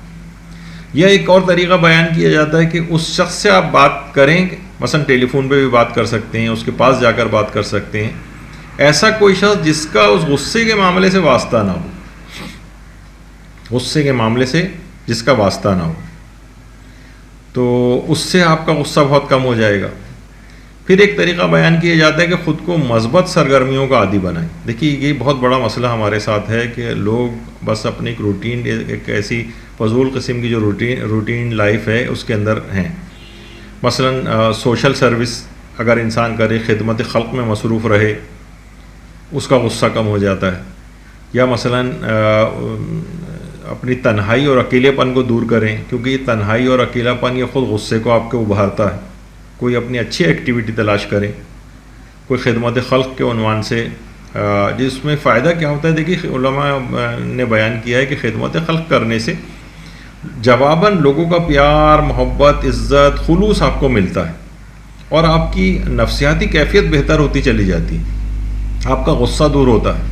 ورنہ یہ مثلا انسان بالکل تنہا اکیلا رہے اور اس طرح کی مثبت سرگرمیوں میں سوشلی جو ہے وہ ایکٹیو نہ ہو، تو وہ انٹروورٹ ہوتا چلا جاتا ہے، اپنے ہی اس کے اندر بس غرق رہتا ہے، تو اس کا غصہ بڑھتا جاتا ہے۔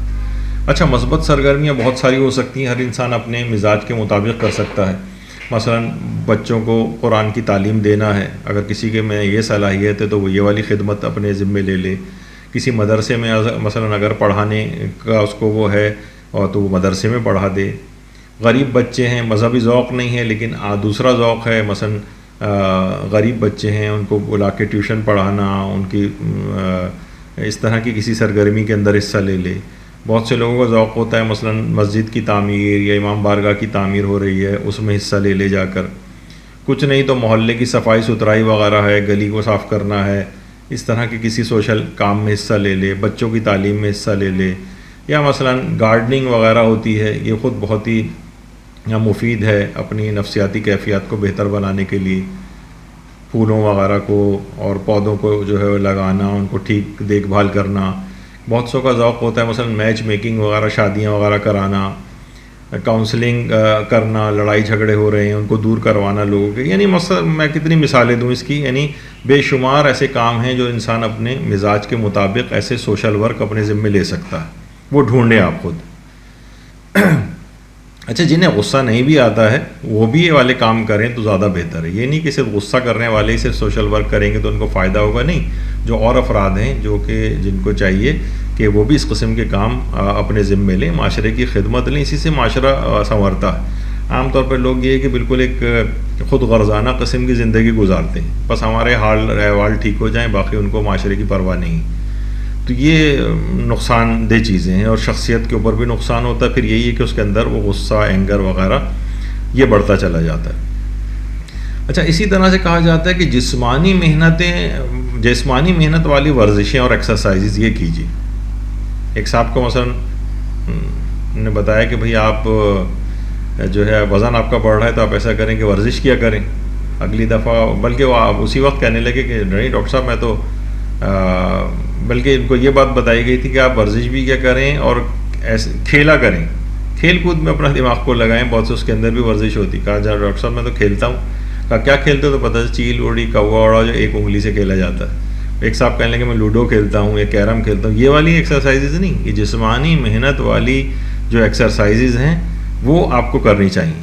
مثلا برسک واک کریں آپ. ایک تو ہلکے ہلکے ٹہلنا ہوتا ہے کھانا کھانے کے بعد ایسے ہی خلال کرتے ہوئے ہلکے پھلکے, نہیں برسک واک, تیز تیز چلنا. لوگ کہیں ارے بڑی تیز تیز آپ جا رہے تھے چلتے ہوئے. یا مثلا جاگنگ کرنا. یہ افراد جو برسک واک کرتے ہیں, جاگنگ وغیرہ کرتے ہیں اور ریگولرلی کرتے ہیں, یہ نہیں کہ ایک مہینے میں ایک دفعہ, 6 مہینے میں ایک دفعہ ہو گئے اس کے بعد ختم ہو گیا, ریگولرلی کرتے ہیں, ان کا غصہ کم ہوتا چلا جاتا ہے. اور یہ بھی ہے کہ ظاہر ہے وہ انرجی پازیٹیو لحاظ سے ان کے جسم سے نکلتی ہے. یا اسی طرح سے سوئمنگ کی جو اگر کسی کے پاس فیسلٹی ایسی ہے, کسی جگہ جا سکتا ہے. بعض اوقات ہم فضول چیزوں پہ اتنا پیسہ خرچ کر دیتے ہیں, لیکن کسی بھی سوئمنگ پول کی کوئی ممبرشپ وغیرہ لے لیں. اپنے گھر میں کسی کے یہاں سہولت ہو تو وہاں پر بہترین ایروبک ایکسرسائزز ہے میں سے ایک ہے یہ سوئمنگ کرنا. بہترین, یعنی شاید کہا جاتا ہے کہ اس سے اچھی کوئی ایکسرسائز ہی بھی نہیں ہے. اچھا بہت سے لوگ کہیں بھائی ہمارے پاس تو نہیں, تو ٹھیک ہے اگر آپ کے پاس سہولت نہیں ہے یا اس کو اویل نہیں کر سکتے تو دیگر چیزوں کے اوپر جائیں. یہ تو نہیں کہ آل اور ننس لا جو کہلاتا ہے کہ یا تو سب پہ عمل کریں گے ایک پہ بھی نہیں کریں گے, ایسا تو نہیں ہے نا. تو آپ اس کے آلٹرنیٹس تلاش کریں. ایسے افراد کا غصہ بہت کم ہو جاتا ہے کہ جو اس طرح کی ایروبک ایکسرسائزز اور جو اور جس کے اندر کافی جسمانی محنت ہوتی ہے. اچھا یہ بھی کہا جاتا ہے کہ نرم و ٹھنڈے مزاج کے افراد سے دوستی اور آمد و رفت رکھیں. اس میں خود بخود ان کا وہ دوست جو آپ کے اس طرح کے ایسے افراد جو ٹھنڈے مزاج کے ہیں وہ آپ پر اثر انداز ہوں گے اور آپ کا مزاج بھی ٹھنڈا ہونے لگے گا. اور اچھا اس کے مقابلے میں وہ ان افراد سے دوری اختیار کرنی ہے کہ جو کہ غصیلے ہوں. غصیلے افراد سے دور رہیں, ورنہ وہ اپنا غلط اثر آپ کے اوپر ڈالیں گے.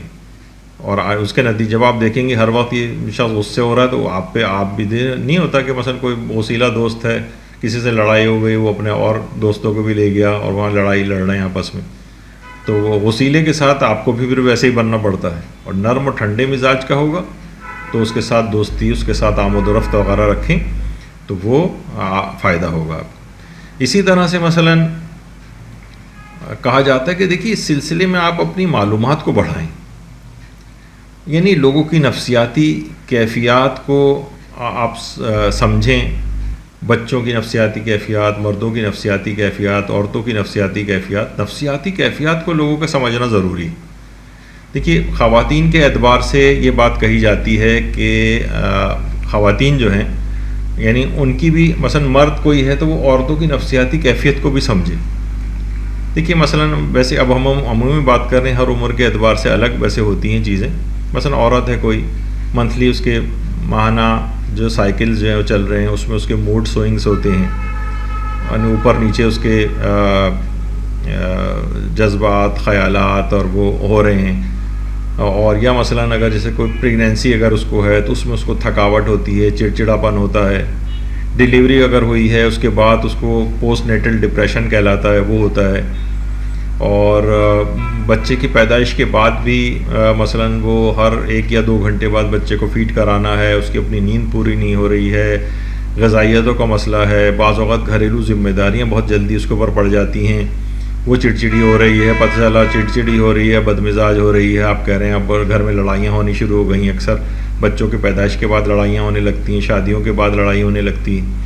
یا مثلا عورت مثلا مینوپاز کی ایج میں آ گئی ہے, جو ماہواری اس کی آنی بند ہو گئی, تو پوسٹ مینوپازل جو سنڈروم کہلاتے ہیں یا پوسٹ مینوپازل ڈپریشن بھی ہوتا ہے, اس کے اندر چڑچڑاپن ہو رہا ہے. یا مثلا عام طور پر گھروں میں جیسے شوہر کا انتقال ہو گیا, بیوہ ہے موجود ساس کے طور پر, اب اس کے طور پر جو محرومی ہیں اس کی, وہ بھی اس کے چڑچڑے پن میں جو ہے وہ اضافہ کرتی ہیں. تو جسمانی تبدیلیوں کے اعتبار سے بھی ریئلائز کرنا چاہیے مردوں کو کہ بھئی یہ عورت مختلف فیزز میں مختلف چیزوں سے گزر رہی ہے. گھریلو اس کے اوپر ذمہ داری بھی ہیں، اور اکثر خواتین باہر کی جابس وغیرہ بھی کرتی ہیں، گھر میں بھی دیکھتی ہیں، شوہر کو بھی دیکھنا ہوتا ہے، بچوں کو دیکھنا ہوتا ہے، سسرال والوں کو دیکھنا ہوتا ہے، ان لاس کو دیکھنا ہوتا ہے، بہت سارے اس کے ساتھ چیزیں ہیں. تو نتیجتاً کیا ہوتا ہے کہ اس کے اندر ایک نفسیاتی چڑچڑاپن اور یہ سب کچھ آنے لگتا ہے. تو عقل مند شوہر کو سمجھنا چاہیے کہ بہت ساری ذمہ داریوں کے ساتھ ہی گھر میں جو آپ کے اتنے 4 6 بچے جو ہے پال رہی ہے، کتنی ذمہ داریاں اس کے اوپر ہیں. ٹھیک ہے، کچھ سہولتیں آپ نے اس کو دی ہوئی ہیں اپنے طور پر اور دینی چاہیے، لیکن یہ کہ بہرحال برڈن اس کے اوپر آ جاتا ہے. تو وہ اس وجہ سے بھی ہو رہی ہے، اس کو آپ ریئلائز کریں. مثلا کوئی جوان اگر ایسا ہے، عام طور پر اس کو دیکھیں گے جناب، دیکھیے جب نئے نئے بلوغ کی حالت میں جا رہا ہوتا ہے، اس میں بھی ہارمونل چینجز آ رہی ہوتی ہیں. اس عمر میں بچے کافی ریبیلیس ہو جاتے ہیں، بڑے باغی ہو جاتے ہیں. ان کی نفسیاتی کیفیت کو سمجھیں. اس عمر میں ایک دم سے والد اس کے اوپر غصہ کر رہے ہوتے ہیں، مار پیٹ رہے ہوتے ہیں، اس کو ابھی تک اس کو بچہ سمجھ رہے ہوتے ہیں. اس کی پرسنالٹی ایک ٹرانزیشن سے گزر رہی ہے، ایک شفٹ ہو رہی ہے دوسری پرسنالٹی میں.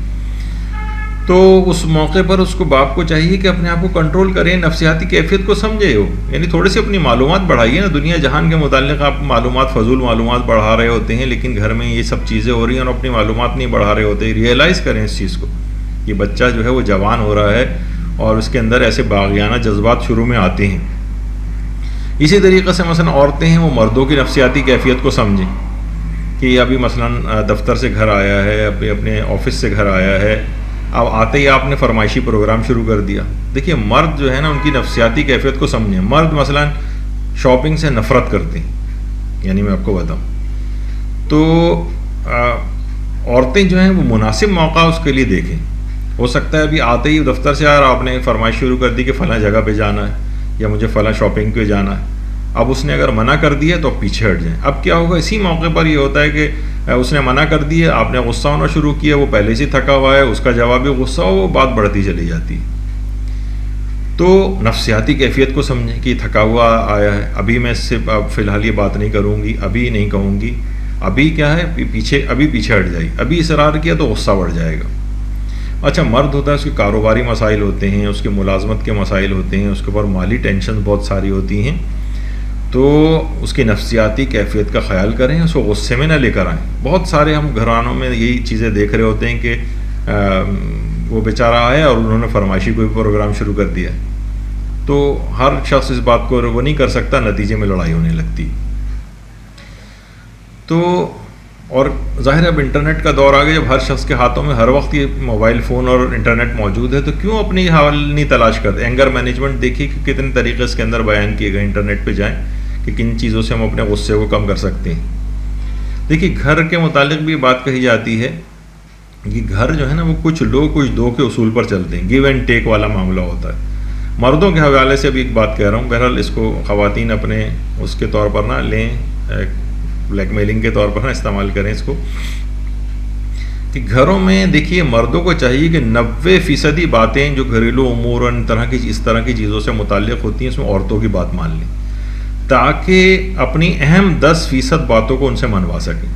اگر آپ ہر وقت چھوٹی چھوٹی باتوں پر ان سے لڑتے رہیں گے تو اپنی اہم 10% باتوں کو بھی نہیں منوا سکتے. چھوٹی چھوٹی باتوں کو ان پہ کرنے دیں. گھر میں ظاہر ہے ان کی کنگڈم ہے، اس کی مالک ہیں، ان کو اپنے گھر کی سلطنت کو چلانے دیں عورتوں کو اپنے مطابق. تو ہمیشہ یہ ہوتا ہے مردوں کو زیادہ اس میں سوچنا چاہیے، اپنے عقل مندی کا ثبوت دینا چاہیے. 90% باتیں ان کی مان لیں، 10% ہاں جہاں کوئی بڑی غلطی آ رہی ہو، کوئی بڑا اہم معاملہ ہو جس کے اندر وہ غلطی کر رہے ہوں، تو پھر آپ ظاہر ہے کہ ان کی اصلاح کے لیے بات کریں گے. لیکن یہ کہ وہ اس کو بہت زیادہ نہ رکھیں، ان کی باتیں 90% ہی مان لیں، اور تاکہ اپنی اہم 10% باتوں کو آپ منوا سکیں.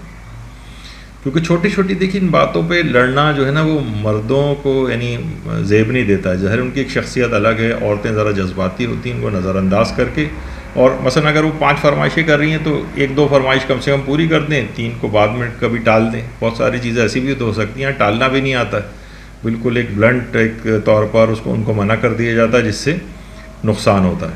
تھوڑی بہت بات مان لیں، باقی کو ٹال دیں، پھر دیکھا جائے گا آگے. تو ابھی بات بھی ان کی رکھ لیں آپ کہ ہاں ان کے آپ نے کسی حد تک فرمائی بھی پوری کر دی. تو بہرحال چھوٹی چھوٹی باتوں کے گھر میں اسی طرح سے گھر چلتے ہیں، تو پھر وہ غصے اور غضب کی نوبت نہیں آتی ہے ان میں۔ اچھا اب دیکھیے کہ جب بھی ہم یہ کہتے ہیں نا کہ بھائی آپ لوگوں کو معاف کریں، درگزر کر دیں، لوگ فوراً کہتے ہیں آخر کب تک ہم معاف کریں، کب تک درگزر کریں، اتنی دفعہ سینکڑوں دفعہ ہو چکا ہے، بار بار ایسے ہو جاتا ہے، بار بار ایسا ہو جاتا ہے۔ تو اس کا جواب فقط یہ ہے، جتنی مرتبہ قیامت میں اللہ سے آپ کو معافی درکار ہو، دنیا میں اتنا ہی آپ لوگوں کو معاف کریں۔ دیکھیے جو سلوک آپ یہاں لوگوں سے کریں گے نا، وہی سلوک آخرت میں آپ کے ساتھ ہوگا۔ یہاں جتنی آپ معاف کرنے میں جلدی کریں گے، وہاں بھی اتنی جلدی معافی ملے گی۔ تو بہرحال جب معاف کرنے کا دیکھیے اللہ نے جب آپ کو حکم دیا ہے تو آپ معاف کیوں نہیں کر رہے ہیں لوگوں کو؟ تو بہرحال یہ کہ جو بھی ہماری گفتگو سن رہے ہیں، دیکھیے مختصر سی زندگی، اکثر افراد ایسے ہوں گے کہ جو اپنی عمر کا آدھے سے زیادہ حصہ گزار چکے ہیں، اب کتنا وقت باقی رہ گیا ہے؟ اگر مثلا آپ کو پتہ چل جائے کہ جناب بس اب اتنا وقت میرے مرنے میں رہ گیا ہے، موت میں اتنا وقت میرے رہ گیا ہے، تو کیا کبھی آپ چھوٹی چھوٹی باتوں پہ غصے ہوں گے؟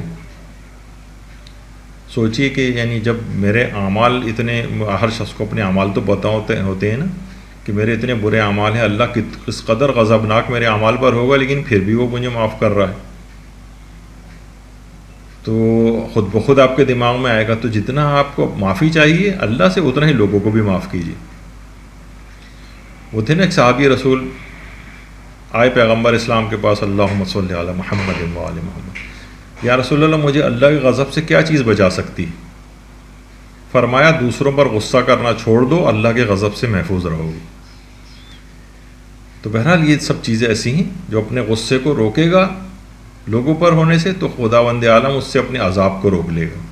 کتنا بڑا فائدہ ہے۔ یہاں معمولی سی چھوٹی چھوٹی چیزوں کے اوپر آپ غصے ہو رہے ہیں اور لڑ رہے ہیں، تو وہاں سوچیے آخرت میں کس قدر آپ کو فائدہ ہوگا اگر آپ لوگوں کو معاف کریں گے اور درگزر کریں گے ان کی باتوں کو۔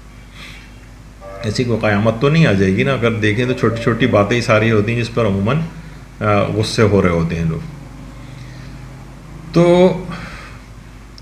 ایک صحابی کہتے ہیں پیغمبر اسلام کے، اللہم صلی علی محمد و آل محمد، فرماتے ہیں کہ ایک دفعہ میں نے اپنے غلام کو سزا دی، کنتا اضرب غلاما لی، میں اپنے غلام کو ایک دفعہ مار رہا تھا، کہ فسمعت من خلفی صوتا، مجھے پیچھے سے اپنے ایک آواز سنائی دی۔ کیا سنائی دی؟ اعلم ابا مسعود اللہ اقدر علیک منک علیہ، جان لو اے ابو مسعود، اللہ کو تجھ پر اس سے زیادہ قدرت حاصل ہے جو تجھے اس غلام پر حاصل ہے۔ فالتفت، ابو مسعود کہتے ہیں متوجہ ہوئے یہ آواز کہاں سے آ رہی؟ ارے فائدہ ہوا رسول اللہ صلی اللہ علیہ وآلہ وسلم، ارے یہ تو پیغمبر اسلام ختم مرتبہ صلی اللہ علیہ وآلہ وسلم کی آواز تھی۔ جی اٹھے مردے تیری آواز سے۔ واقعتاً روایت میں ہے نا کہ ہم الجلساء لا یشقى جلیسہم، اللہ کے مقبول بندوں کے پاس اٹھنے بیٹھنے والا کبھی شقی نہیں ہو سکتا، اس کی شقاوت جو ہے سعادت میں بدل جاتی، اس کی اصلاح ہو جاتی۔ ابو مسعود کہتے ہیں اسی وقت تنبیہ ہو گئی، ہوا حر لوجہ اللہ، اس خطا کی تلافی میں نے غلام کو اسی وقت معاف بھی کیا اور اسے آزاد کر دیا۔ پیغمبر اسلام فرماتے ہیں کہ اے ابو مسعود اگر تو ایسا نہ کرتا تو جہنم کی آگ تجھے جھلسا دیتی، یعنی غصے میں کسی کو مارنے کا کس قدر عذاب ہے، یعنی قیامت میں جہنم کی آگ تجھے جھلسا دیتی ہے اگر تو نے غصے میں جو اس کو مار رہا تھا۔ تو ظاہر ہے کہ آپ کو کتنا معاف کرنا ہے، جتنی انلمیٹڈ آپ کو اپنے لیے چیز چاہیے، یہ والی سہولت کہ مجھے بھی پروردگار عالم اسی طرح سے معاف کرے تو لوگوں کو بھی اسی طرح سے معاف کیجیے۔ اچھا اب دیکھیے ایک اور اہم بات یہ ہے طریقہ کار کے اندر بھی کہ قریبی رشتہ دار بھی چاہے وہ شوہر و بیوی کیوں نہ ہو، کچھ ان میں کبھی کبھار فاصلہ آ جانا چاہیے۔ مثلا ایک ہی جگہ گھر میں رہتے ہر وقت، اور پچھلے دنوں تو جو لاک ڈاؤن وغیرہ ہوا اس میں واقعتاً گھروں میں لڑائی جھگڑے بہت بڑھ گئے، اور سائیکیٹرسٹ جو ہیں وہ بتا رہے ہیں کہ بہت زیادہ ان کے پاس کیسز آ رہے ہیں۔ مرد حضرات ظاہر ہے باہر زیادہ تر رہتے ہیں، تو گھر میں کم سے کم اتنی دیر تک تو کوئی ہنگامہ اس طرح سے شوہر و بیوی میں نہیں ہوتا، تو وہ ہر وقت اگر گھر میں رہیں گے تو وہ اچھا خالی لاک ڈاؤن والی بات نہیں ہے، ویسے عمومی طور پر بھی اس کو تھوڑی اسپیس دینی چاہیے، جو خواتین ہیں وہ اپنے میکے چلی جائیں، اپنے کسی اور رشتہ دار، اپنی بہن کے یہاں، کہیں پہ بھی، البتہ وہ چیز ضرور ہے کہ وہاں سے وہ ایسی چیزیں سیکھ کر رہے ہیں جو بعد میں مزید ہنگامہ آرائی کا سبب اس گھر کے اندر بنے. عام طور پر معاشرے میں یہ بھی ہوتا ہے. تو قریبی رشتہ دار بھی تھوڑی سی ذرا اسپیسنگ، آج کل تو ویسے ہی سوشل ڈسٹینسنگ کا دور چل چکا ہے، تو یہ والی ڈسٹینسنگ بھی کہ کافی دنوں کے لیے، کچھ دنوں کے لیے اگر اس طرح سے ہو تو دونوں کو ذرا ایک بریدنگ اسپیس ایک مل جائے تو پھر وہ آپس میں لڑائی ہنگامے ذرا نہیں ہوتے. یا کبھی ہنگامہ ہونے لگے تو واقعتاً ذرا خوش اسلوبی سے خواتین کو ریئلائز کرنا چاہیے کہ چلیں اب کچھ دن میں وہاں رہ کے آ جاتی ہوں تو ذرا معاملہ ٹھنڈا ہو جائے گا. لیکن نہیں جناب، ویسی دونوں اپنی جگہوں کے اوپر اگر جمے رہیں تو پھر معاملات خراب ہوتے ہیں. اچھا، بعض اوقات ایک چیز اور بھی ہے کہ براہ راست بات چیت دیکھیں گے، جب غصہ آتا ہے تو بہرحال آدمی کچھ نہ کچھ تو کہتا ہے. تو ایک چیز ضرور وہ کر لیں کہ جب بھی کبھی غصہ ہو تو اب یہ جو آپ کے پاس یہ جو جتنے بھی اس طرح کی چیزیں ہیں، موبائل فون وغیرہ، اس میں بجائے کہ ترکی بترکی لڑنے کے ایک دوسرے کو میسیج یا وائس کلپس وغیرہ بنا کے بھیجیں. اس سے کیا ہوگا، کم سے کم جھگڑا اور تکرار نہیں ہوگا. تو جھگڑا تکرار نہیں ہوگا، یعنی بس ایک دوسرے کو ٹھنڈے طریقے سے ایک دوسرے کو اس طرح سے میسیج لکھ کر کریں، یا پھر جو بھی اپنی شکایتیں ہیں وائس کلپ میں کہیں، پھر وہ بھی جواب وائس کلپ میں ہی دیں.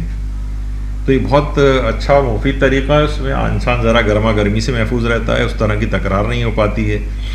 تو یہ بڑا ایک اچھا ہے. تو اس طرح سے بھی ذرا ایک آپس میں فاصلہ ہو جاتا ہے.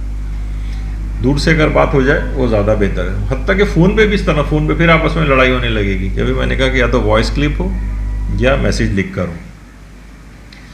پھر ایک طریقہ علماء یہ بھی کہتے ہیں کہ دیکھیے انسان کو چاہیے کہ وہ نمائشی نہیں بلکہ حقیقی مذہبی بن جائے. یہ بہت اہم ہے.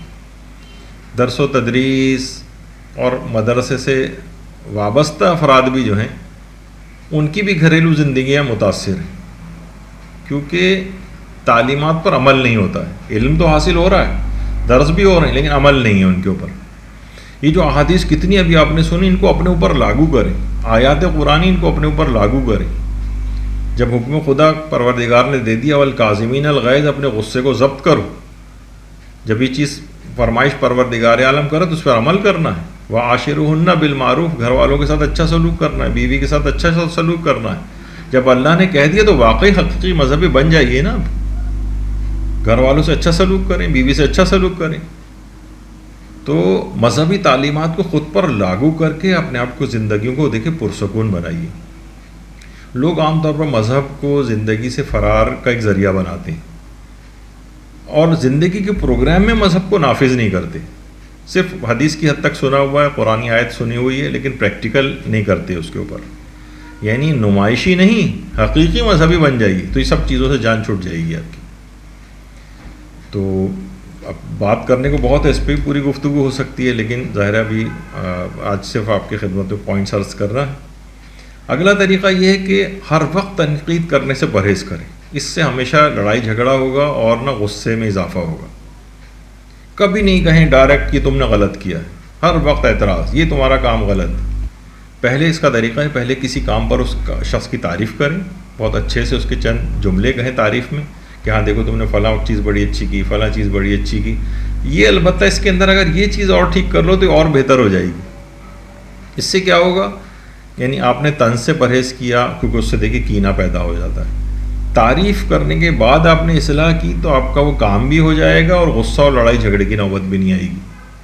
لیکن یہ جو تنقید ہے نا، ہر وقت کی تنقید، یہ اولادوں کو بھی بہت زیادہ خراب کرتی ہے. یعنی والدین اگر ہر وقت اولاد پر مختلف کاموں پر تنقید کر رہے ہوں تو ان کا غصہ اور وہ بڑھتا چلا، پھر وہ باغی طرف چلے جاتے ہیں. تنقید سے اپنے آپ کو بچائیں. تو یہ غصے کو ابھارنے والی چیز ہے. اسی طریقے سے دیکھیے کہا جاتا ہے کہ پرابلم سالونگ اپروچ ہونی چاہیے آپ کی، کام بگاڑنے والی نہیں ہونی چاہیے. ہمارے یہاں غصے سے ہمیشہ کام خراب ہوتا ہے، غصے سے. یعنی بعض اوقات تحدیث نعمت کے طور پہ بھی بہت سی باتیں کہنی پڑتی ہیں. ایسا نہ ہو کہ لوگ سوچیں کہ نہیں، یعنی مجھے نہیں یاد پڑتا کہ شاید پوری زندگی میں 2-3 دفعہ کے علاوہ کبھی میں نے اس طرح سے غصے کا اظہار کیا، اس میں جس پہ مجھے آج تک شرمندگی بھی ہے کہ میں نے اس وقت بھی نہ کرتا تو کتنا اچھا ہوتا، کیونکہ اس کرنے سے کوئی فائدہ نہیں. ہمیشہ میں نے نقصان دیکھا ہے. میں نے جتنے لوگوں کو غصہ کرتے دیکھا ہے، سوائے نقصان کے آج تک میں نے کوئی فائدہ نہیں دیکھا ہے. آپ خود بھی بالکل ایک اس طور پر کبھی غیر جانبدار ہو کر اپنی شخصیت کو ذرا کٹہرے میں کھڑا کر کے دیکھیں کہ فلاں موقع پہ جو آپ نے غصہ کیا تو اس سے آپ کو فائدہ کیا ہوا ہے. فائدہ پتہ لگا کام بگڑا ہے. صرف پرابلم سالونگ اپروچ رکھیں اپنی. اب اس پہ اتنا وقت نہیں کہ اس پہ گفتگو کی جائے، لیکن خود سوچیں آپ کہ جس سے وہ مسئلہ حل ہو. یعنی غصہ کرنے سے، بے بسی کا اظہار کرنے اور چیخنے چلانے سے کچھ نہیں ہوگا، صرف کام خراب ہوگا. جس بات پہ آپ کو غصہ آ رہا ہے اس کو سالو کیسے کریں، عقلی طور پر اس کے حل نکالیں. بعض اوقات حصے مزاح، ہیومر سے بھی کام لینا پڑتا ہے. مذاق میں بھی اصلاح کی بات ہو جاتی ہے.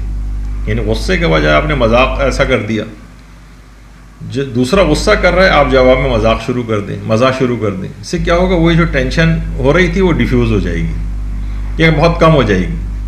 جب بھی وہ آج کل لافٹر تھیراپی بہت چل گئی، خیر وہ یہاں الگ ہے، وہ تو مریضوں کے لیے. لیکن بہرحال یعنی مزاح کرنے سے بڑے بڑے جو غصیلی جو چیزیں ہوتی ہیں وہ ان کا ایک دم سے گراف نیچے چلا جاتا ہے اور وہ کنٹرول میں آ جاتی ہیں. اچھا دیکھیے، بعض اوقات یہ بھی ہوتا ہے، جو ماہر ہیں وہ کہتے ہیں کہ پریشانیوں کو اب انجوائے کرنا سیکھیں. ہمیشہ دیکھیے پریشانیوں سے آدمی اریٹیٹ ہوتا ہے، اس وقت غصہ آتا ہے اس کو انجوائے کرنا. مثلا آپ ٹریفک میں پھنس گئے کہیں، آپ انجوائے کریں. پھنس گئے، اب کیا ہو سکتا ہے، گاڑی نکل نہیں سکتی، پیچھے جا نہیں سکتی، آگے نکل نہیں سکتی، ٹریفک رکا ہوا ہے، کوئی بات نہیں.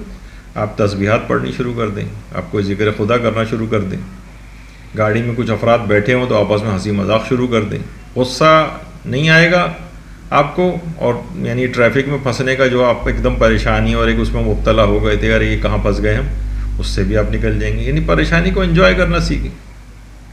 یا بعض اوقات میں ایک چیز کہتا ہوں، اس کو لوگ بڑا اس طور پر لیتے ہیں، لیکن جب میں سمجھاتا ہوں تو پھر سمجھ میں آتی ہے ان کو، کہ پاگل خانے کے ڈاکٹر بن جائیے.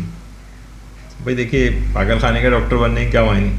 دیکھیے جو سائیکیٹری وارڈ ہوتا ہے، جب بھی مجھے یاد ہے کہ ہماری پوسٹنگ وہاں پر ہوتی تھی، تو وہاں پہ یہ بھی تھا کہ اب 1 آرم کا ایک ڈسٹینس بھی پیشنٹ سے رکھنا ہے. کچھ پتہ نہیں کب اس کا دماغ گھوم جائے، وہ اپنے ہاتھ جڑ دے آپ کو. ایک بعض اوقات دیکھیے وہ گالیاں دے رہے ہوتے ہیں ڈاکٹر کو، ڈاکٹر ہنستے ہوئے وہاں سے چلا جاتا ہے، بالکل برا نہیں مانتا ہے.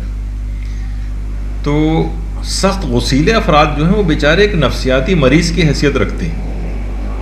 بہت غصہ کر رہے ہیں نا آپ پر، آپ پاگل خانے کے ڈاکٹر بن جائیے. آپ کو پتہ ہے کہ بھائی یہ نفسیاتی کیف ہے. آپ کو پتہ ہے کہ اب تو سائیکیٹری تقریباً ایک کیمیکل فینومینا تقریباً آ گیا ہے اس کے اندر. یہ کیمیکلز برین میں بس کم زیادہ ہو رہے ہیں، نکل رہے ہیں، باہر جا رہے ہیں، اس کی وجہ سے نفسیاتی کیفیات جو ہیں وہ ہو رہی ہیں مریض کے ساتھ. اب دیکھیں نا، مثلا کوئی شدید بیمار ہوتا ہے، کبھی آپ کو اس پہ غصہ آتا ہے، غصے میں بیمار جو ہے بہت سی باتیں آپ کو کہتا ہے، آپ نظر انداز کرتے ہیں، یار بیچارہ بیمار ہے، پریشان ہو رہا ہے، 104 بخار ہے.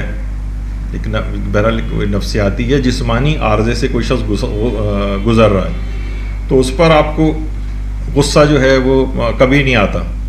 بخار کے اندر مبتلا ہے، مثلا مریض کو جو ہے وہ متلی ہو رہی ہے، اس کو کھانے کو دل نہیں چاہ رہا، گھر والے غصے ہو رہے ہیں اس کے اوپر، کھانا کیوں نہیں کھا رہا ہے، ٹھیک کیسے ہوگا وغیرہ. تو دیکھیے اس سے کوئی فائدہ نہیں ہے اس کا. یعنی جو پاگل خانے کے ڈاکٹر بننے کے معنی مریض کچھ بھی آپ سے کو کچھ کہتا ہے، آپ نا ایک کان سے سن کے دوسرے کان سے نکال دی، تھوڑی دیر کی بات ہوگی وہ معاملہ ختم ہو جائے گا. ڈاکٹر گالیاں سنتا ہوا چلا جاتا ہے وہاں سے.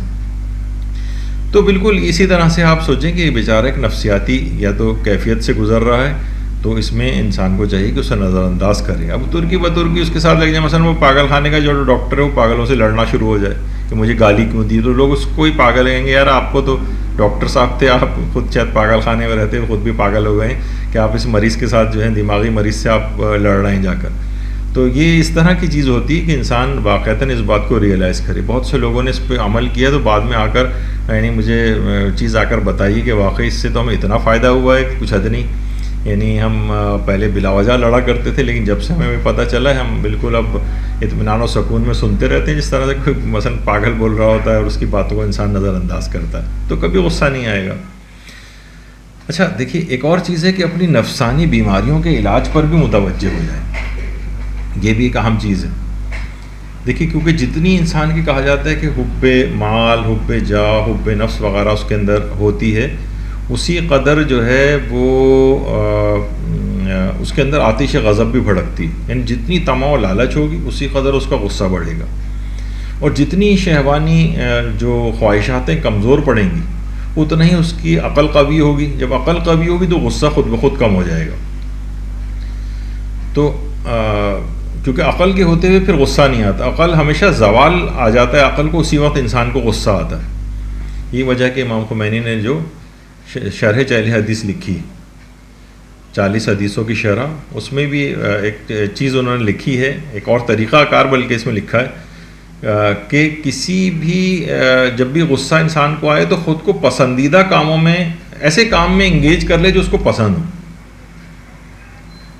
ایک تو یہ چیز انہوں نے لکھی ہے کہ خود کو یعنی پسندیدہ کاموں میں انگیج کرے، جو اس کو ناپسند ہوں گے تو اسے اور غصہ میں وہ اور اریٹیٹ ہوگا، نہیں، ایسا کام کرے جو اس کو پسند ہو، اس میں ڈال لے تو وہ کیا ہوگا، اس کا غصہ کم ہو جائے گا. اسی طرح سے مثلا انہوں نے یہ بھی لکھا ہے کہ غصے والی جگہ سے اٹھ کر چلے جائیں، خواہ چند منٹ ہی کے لیے کیوں نہ ہو. یہ ماہرین بیان فرماتے ہیں غصے والی جگہ سے ہٹ جانا. بعض اوقات ہوتا ہے کہ نہیں آپ جا نہیں سکتے، کوئی بات نہیں، جا نہیں، مکمل نہیں جا سکتے، اگر کوشش کریں مکمل چلے جائیں، گھنٹوں کے لیے غائب ہو جائیں وہاں سے، جب ہوگا ہی نہیں سامنے کوئی تو وہ غصہ اکیلے کیا کرے گا کس پہ. تو بہرحال لیکن خواہ کبھی ناگزیر بھی ہوتا ہے کہ نہیں جا سکتے ہیں، فی الحال رات کے 3 بجے ہو رہی ہے، اب نکل کہاں باہر چلے جائیں، تو بہرحال خواہ چند منٹ ہی کے لیے کیوں نہ ہو، اس سے آپ کا غصہ کافی کم ہو جائے گا، یعنی اس جگہ سے وہاں سے ہٹ جائیں. اچھا بعض اوقات دیکھیے یہ بھی ہوتا ہے کہ غصے کی وجوہات کو بھی دور کرنا پڑتا ہے. مثلا بچہ بہت چڑچڑا ہو رہا ہے، غصیلا ہو رہا ہے، اب دیکھیں کہ اس کی وجہ کیا ہے. ممکن ہے بچہ اسکول سے آیا بھوکا ہے بھی، اس وجہ سے چڑچڑا ہو رہا ہے. بچے آپ دیکھیں اگر جب بھوکے ہوتے ہیں تو اور تو کوئی چیز ان کو خود نہیں پتہ چل رہا ہوتا، لیکن وہ چڑچڑا رہے ہوتے ہیں. زیادہ چھوٹے بچے غصہ دکھا رہے ہوتے ہیں. غصے کی وجوہات دیکھیے ایسا کیوں کر رہا ہے. ممکن ہے نیند پوری نہ ہوئی ہو، ممکن ہے جیسے شوہر ہے وہ تھکا ہوا آیا ہے، ابھی فی الحال کہیں باہر جانے کے موڈ میں نہیں ہے، اسے کچھ اچھا کیا کریں، اسے کچھ آرام کروا دیں. پھر فرمائش کریں گی وہ کچھ آرام کر لے، تھوڑا سا سو کے اٹھ جائے، ایک چھوٹی سی ایک نیپ لے لے. تو اس کے بعد اگر فرمائش کریں گی تو وہ آپ نے گویا وہ وجہ جو ہے، ابھی اس سے پہلے تو اپنی تھکاوٹ کی وجہ سے وہ غصہ کر رہا تھا، لیکن اب تھکاوٹ دور ہو گئی، اب آپ اپنی فرمائش بھی کر سکتے ہیں اس سے. تو شوہر بیوی سے، بیوی شوہر سے، اولاد والدین سے، والدین اولاد سے، یعنی ان کی نفسیاتی یا جو بھی اس وقت کی ان کی حالت ہے ان کی وجوہات کو آپ دور کیجئے، یعنی سمجھیں کہ اس کو غصہ کیوں آ رہا ہے. وہ وجہ آپ کو سمجھ آ جائے گی، اس کے مطابق ایکٹ کریں گے تو پھر وہ بھی غصہ نہیں کرے گا اور آپ کو بھی غصہ نہیں آئے گا. اچھا ایک اور بھی چیز بڑی اہم ہے آج کل کے دور میں، وہ یہ ہے کہ ممکن ہے کہ وہ جو غصیلہ ہے وہ کسی نفسیاتی مرض کا شکار ہو. ہمارے ہاں عام طور پر تو یہی سمجھا جاتا ہے نا کہ بس نفسیاتی ہے تو بس یہ یا تو پاگل ہوگا یا بالکل ٹھیک ہوگا. نہیں، نفسیاتی کوئی نہ کوئی، ہر شخص کے ساتھ کچھ نہ کچھ ایسے سائیکیٹرک کچھ کمپلینٹس، کچھ ایسی نفسیاتی عوامل اس کے ساتھ لگے ہوئے، کم اور زیادہ ہو سکتے ہیں.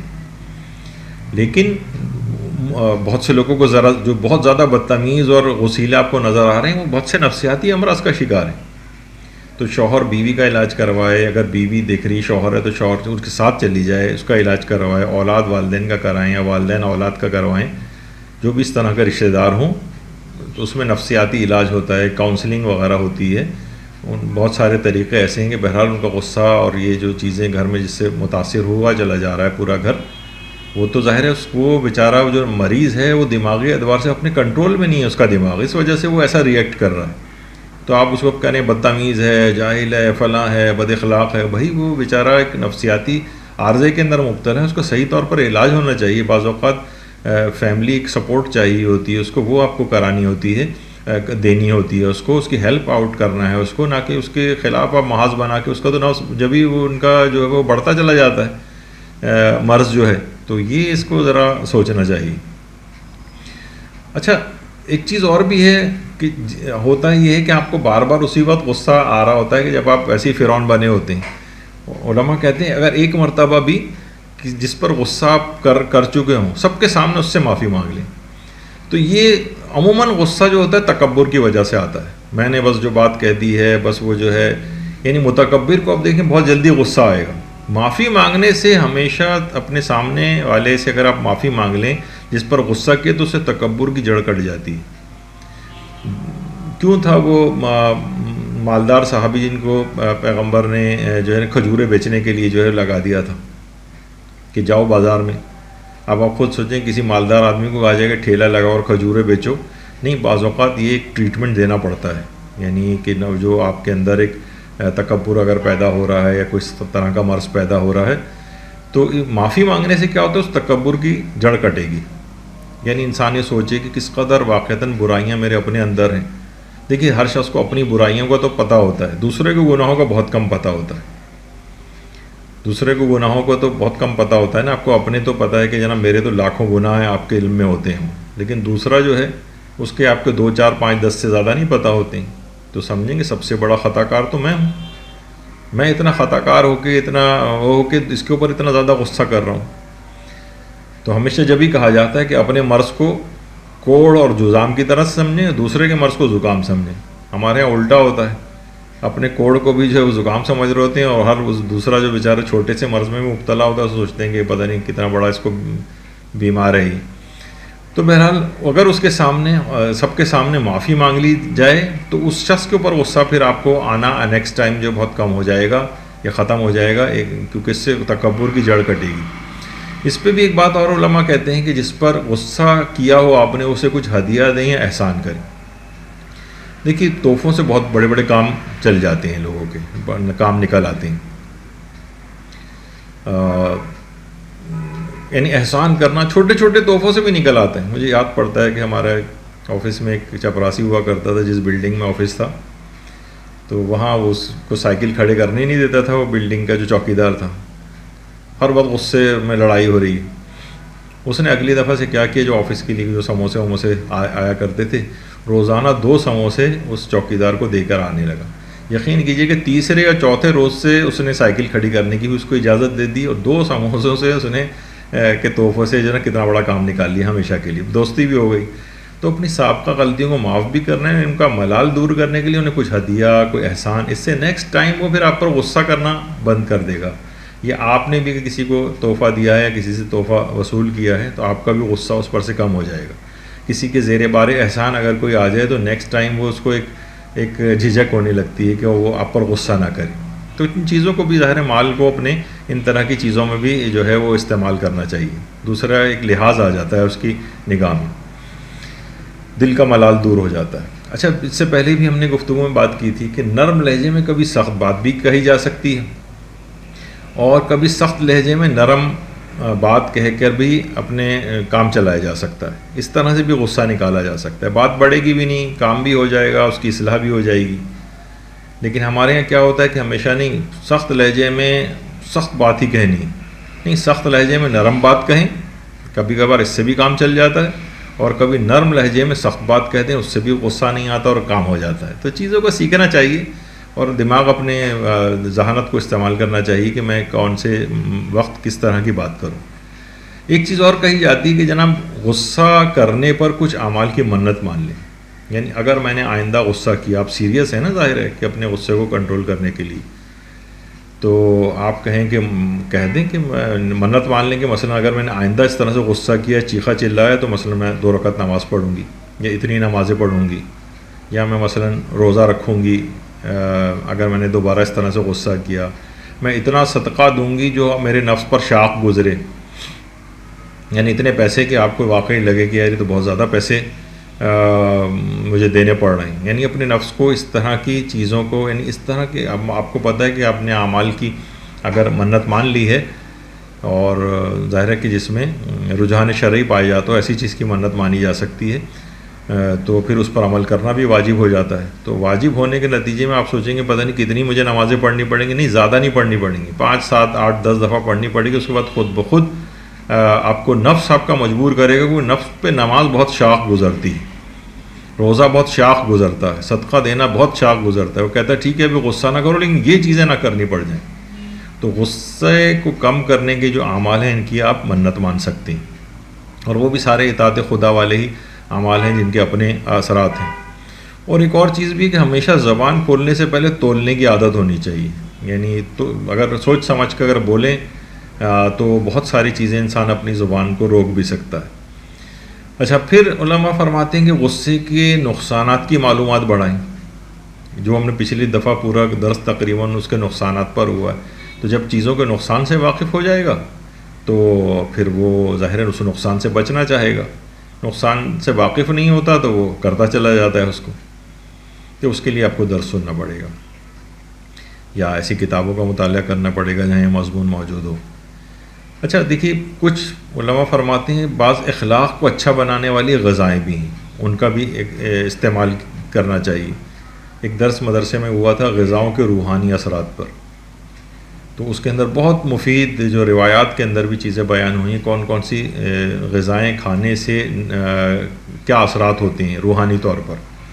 تو بہت سی اخلاق کو اچھا بنانے والی غذاؤں کا استعمال انسان بڑھا سکتا ہے۔ مثلا زیتون ہے، اولیوز، وہ اپنے خوراک میں یہاں پر عرب میں تو بہت کھایا جاتا ہے، لیکن بہت سے لوگ کہتے ہیں بھائی وہ تو بڑے غصیلے ہوتے ہیں، لیکن یعنی غصے کے دیگر اسباب بھی تو بہت سارے ہیں۔ پتہ چلا آپ نے جو ہے نا وہ کینڈل اس میں ڈال رہے ہیں، لیکن گلاب جامنوں کے پورا 1 کلو آپ نے وہ بھی ساتھ میں کھا لی، تو اس کے پھر اثرات نہیں ہوتے۔ تو اخلاق کو اچھا بنانے والی جو غذائیں ہیں ان میں ایک تو یہی اولیوز ہیں، یا اس کے علاوہ کشمش کو بھی کہا جاتا ہے۔ اس سے اخلاق یعنی روایت میں آیا کہ اخلاق بہتر ہوتا ہے، یعنی حاملہ عورتیں بھی جو غذائیں ریکمینڈڈ ہیں جس سے بچوں کے روحانی اور اخلاقی اثرات جن کے اوپر پڑتے ہیں ان چیزوں کے اندر سے ہے۔ تو بہرحال کشمش بھی اگر انسان کھائے یا سیب کھائے، روایت میں نہیں آتا کہ مثلا جسمانی حرارت و بخار وغیرہ، تو اس میں سیب کی جو ہے وہ تاکید کی گئی ہے روایتوں میں۔ تو یہاں بھی تو دماغ گرم ہو رہا ہے اس کا غصے کے اندر، تو یہ بھی انشاءاللہ اس گرمی بھی کم ہوگی۔ جب بخار کی گرمی کم ہو رہی ہے تو دماغی گرمی بھی غصے والی یہ بھی کم ہوگی۔ اچھا، پھر بہت سی چیزیں ایسی ہیں جو خوش اخلاقی کو پیدا کرتی ہیں، یعنی انسان کو سوچنا چاہیے کہ میں کن چیزوں سے خوش اخلاق ہو سکتا ہوں۔ اگر واقعتاً دیکھیں ہم پیغمبر اکرم ختم مرتبہ صلی اللہ علیہ وآلہ وسلم، وہ فرماتے ہیں کہ شفاعت کا سب سے زیادہ حقدار وہ ہوگا جو سب سے زیادہ خوش اخلاق ہوگا، یعنی میری شفاعت کا سب سے زیادہ حقدار۔ غسیلہ کب خوش اخلاق ہوتا ہے؟ اور پھر بلکہ 2 پیغمبر نے اور بھی بتائے ہیں چیزیں کہ جن سے وہ شفاعت کا حقدار انسان بنتا ہے۔ جو زیادہ امانت دار ہو وہ میری شفاعت کا زیادہ حقدار ہوگا، جو زیادہ سچا ہو، اور ان میں تیسری وہی چیز ہے جو سب سے زیادہ خوش اخلاق ہو۔ اب بتائیے ہمارے اعمال کہاں اس قابل ہیں کہ صرف رہا سہا ایک پیغمبر اور ائمہ اطہار کی شفاعت ہی تو یعنی ہمارے شامل حال ہے، ورنہ اور کون سے اعمال ایسے ہیں جو ہماری بخشش ہو سکے گی؟ اور خوش اخلاق اگر نہیں ہے تو پیغمبر کی شفاعت سے بھی محروم ہوگا۔ تو خوش اخلاقی اپنے اندر پیدا کرنے کی چیزیں دیکھنی چاہیے، جس میں یہی کچھ غذائیں بھی شامل ہیں۔ اچھا، جو بہت غصیلے ہوتے ہیں ان کی زبان بندی کے بھی کچھ اعمال بیان ہوئے ہیں۔ غصیلے جو ہیں الٹی سیدھی باتیں کر رہے ہوتے ہیں، آپ کو برا بھلا کہہ رہے ہوتے ہیں غصے میں۔ تو ہمارے چھٹے امام جعفر صادق علیہ السلام فرماتے ہیں کہ سورہ جمعہ 8 بار جو ہے اگر پڑھی جائے تو ایسے افراد جو بہت نکتہ چینی اور برا بھلا کہنے والے ہوں ان کی زبان بندی ہو جاتی ہے، یعنی جو مفہوم۔ اور جس غسیلے کی بھی زبان بندی کرنا ہو تو ایک تو سورہ الحمد کی تلاوت کی جائے، اور سورہ یاسین کی آیت نمبر 65 اس کی روزانہ 70 مرتبہ تلاوت کی جائے، 40 روز تک سورہ الحمد اور سورہ یاسین کی آیت نمبر 65، الیوم نختم علی افواہہم وتکلمنا ایدیہم وتشہد ارجلہم بما کانوا یکسبون، کہ ہم ان کے زبانوں کے اوپر زبان کو بند کر دیں گے، مہرے لگا دیں گے۔ تو سورہ یاسین کے اندر ہے اور آیت نمبر 65 ہے، یہ 40 روز تک 70 مرتبہ روز پڑھنی، ایک دفعہ روزانہ سورہ الحمد اور روزانہ 70 مرتبہ سورہ یاسین کی آیت نمبر 65، تو اس کی زبان بندی یعنی منہ پہ مہر لگ جائے گی اس کی۔ اور اسی طرح سے کہا جاتا ہے کہ یہ جو سورہ واللیل ہے، سورہ واللیل، اس کو 12 روز تک 70 مرتبہ روزانہ پڑھنا، یہ بھی غسیلے یا وہ افراد جن کی زبان سے آپ بہت تنگ ہوں ان کی زبان بندی کے لیے 12 روز تک روزانہ 70 مرتبہ سورہ واللیل۔ زیادہ بڑا سورہ نہیں ہے، چھوٹا ہے۔ اور ایک اور بھی، اب اتنا وقت نہیں ہے لیکن بہرحال صم بکم عمی فہم لا یرجعون، یعنی ہر لحاظ سے اس کی زبان، کان اور ہر چیز اس کی بند ہو جائے گی، آنکھیں وغیرہ آپ سے کچھ اس کو آپ کے متعلق جو اس قسم کے افراد جو آپ کے متعلق بری باتیں کہتے ہیں ان کو سوچنے کا بھی نہیں ہوگا اگر یہ آیت اگر آپ کثرت سے پڑھا کریں۔ اچھا، آپ دیکھیے اتنی سارے اعمال بتائے گئے. لوگ کیا سوچتے ہیں اتنے زیادہ اعمال ہم کیسے آپ کو کریں گے؟ تو دیکھیے جو بھی آپ کو پسند آئے اتنے آپ اعمال کر لیں، جتنی فیصدی چاہیں اتنا ہی فائدہ ہوگا. ورائٹی اس وجہ سے اس میں رکھی گئی کہ ہر شخص کو بہت سے اعمال سوٹ نہیں کرتے ہیں، ان کے مزاج الگ الگ ہوتے ہیں، تو ہر مزاج کے اعتبار سے تاکہ ان کی بات آ جائے. اچھا دیکھیے بہت سے افراد یہ کہتے ہیں دیکھیے ہم یہ سب چیزیں ہم اچھی خاصی چیزیں کر چکے ہیں لیکن کوئی فائدہ نہیں ہوا. تو دیکھیے ناکام کوششیں، یہ جو فیلئر اٹیمپٹس ہوتی ہیں، ان سے ہمت نہیں ہارنی چاہیے. کلہاڑی کے ایک وار سے کبھی بھی درخت نہیں گرتا ہے. مثلا مارتے چلے جائیں، ہو سکتا ہے کہ 49 دفعہ آپ نے 49 ٹائمز مارے، جو ہے وہ پھر آپ کو اس سے پھر وہ درخت گرتا ہے. تو 50ویں کے بعد 51واں وار. تو یہ فیلئر اٹیمپٹ سے نہیں گھبرائیں کہ ہم 5 دفعہ کر چکے ہیں اور 10 دفعہ ایسا کر چکے ہیں، 20 دفعہ ایسا کر چکے ہیں. نہیں، ہمت نہ ہاریں اور بالآخر انشاءاللہ کامیابی آپ کو ملے گی. خود کو باارادہ مضبوط اور استقامت والا بنائیں، شیطانی صفات کو اپنے اندر سے نکالیں، رحمانی صفات کو اپنے اندر داخل کریں. زندگی بہت مختصر ہے، اسے جہنم کا نمونہ نہیں بنائیں، اسے جنت کا نمونہ بنائیں. یہ اسی وقت ممکن ہوگا کہ جب انسان اپنے غصے کے اوپر قابو پائے گا. تو ان 2 نشستوں میں ہم نے غصے اور غضب کے اعتبار سے اپنی گفتگو کو جو ہے وہ مکمل کیا ہے. اور آخر میں بس پروردگار عالم سے دعا ہے کہ جتنے مندرجات یہاں بیان ہوں اس پہ ہمیں سب کو عمل کرنے کی توفیق عنایت فرمائے. اپنی زندگیوں میں ان کو رائج کر کے دیکھیں. انشاءاللہ آپ دیکھیں گے کہ زندگیاں کس قدر تبدیل ہوتی ہیں، کتنی جلدی تبدیل ہوتی ہیں، اور ایک زندگی، دنیا کی زندگی بھی ہماری جنت کا نمونہ بن سکتی ہے. وصلی اللہ علی محمد وآلہ الطیبین الطاہرین. اللہم صل علی محمد وآل محمد وعجل فرجہ.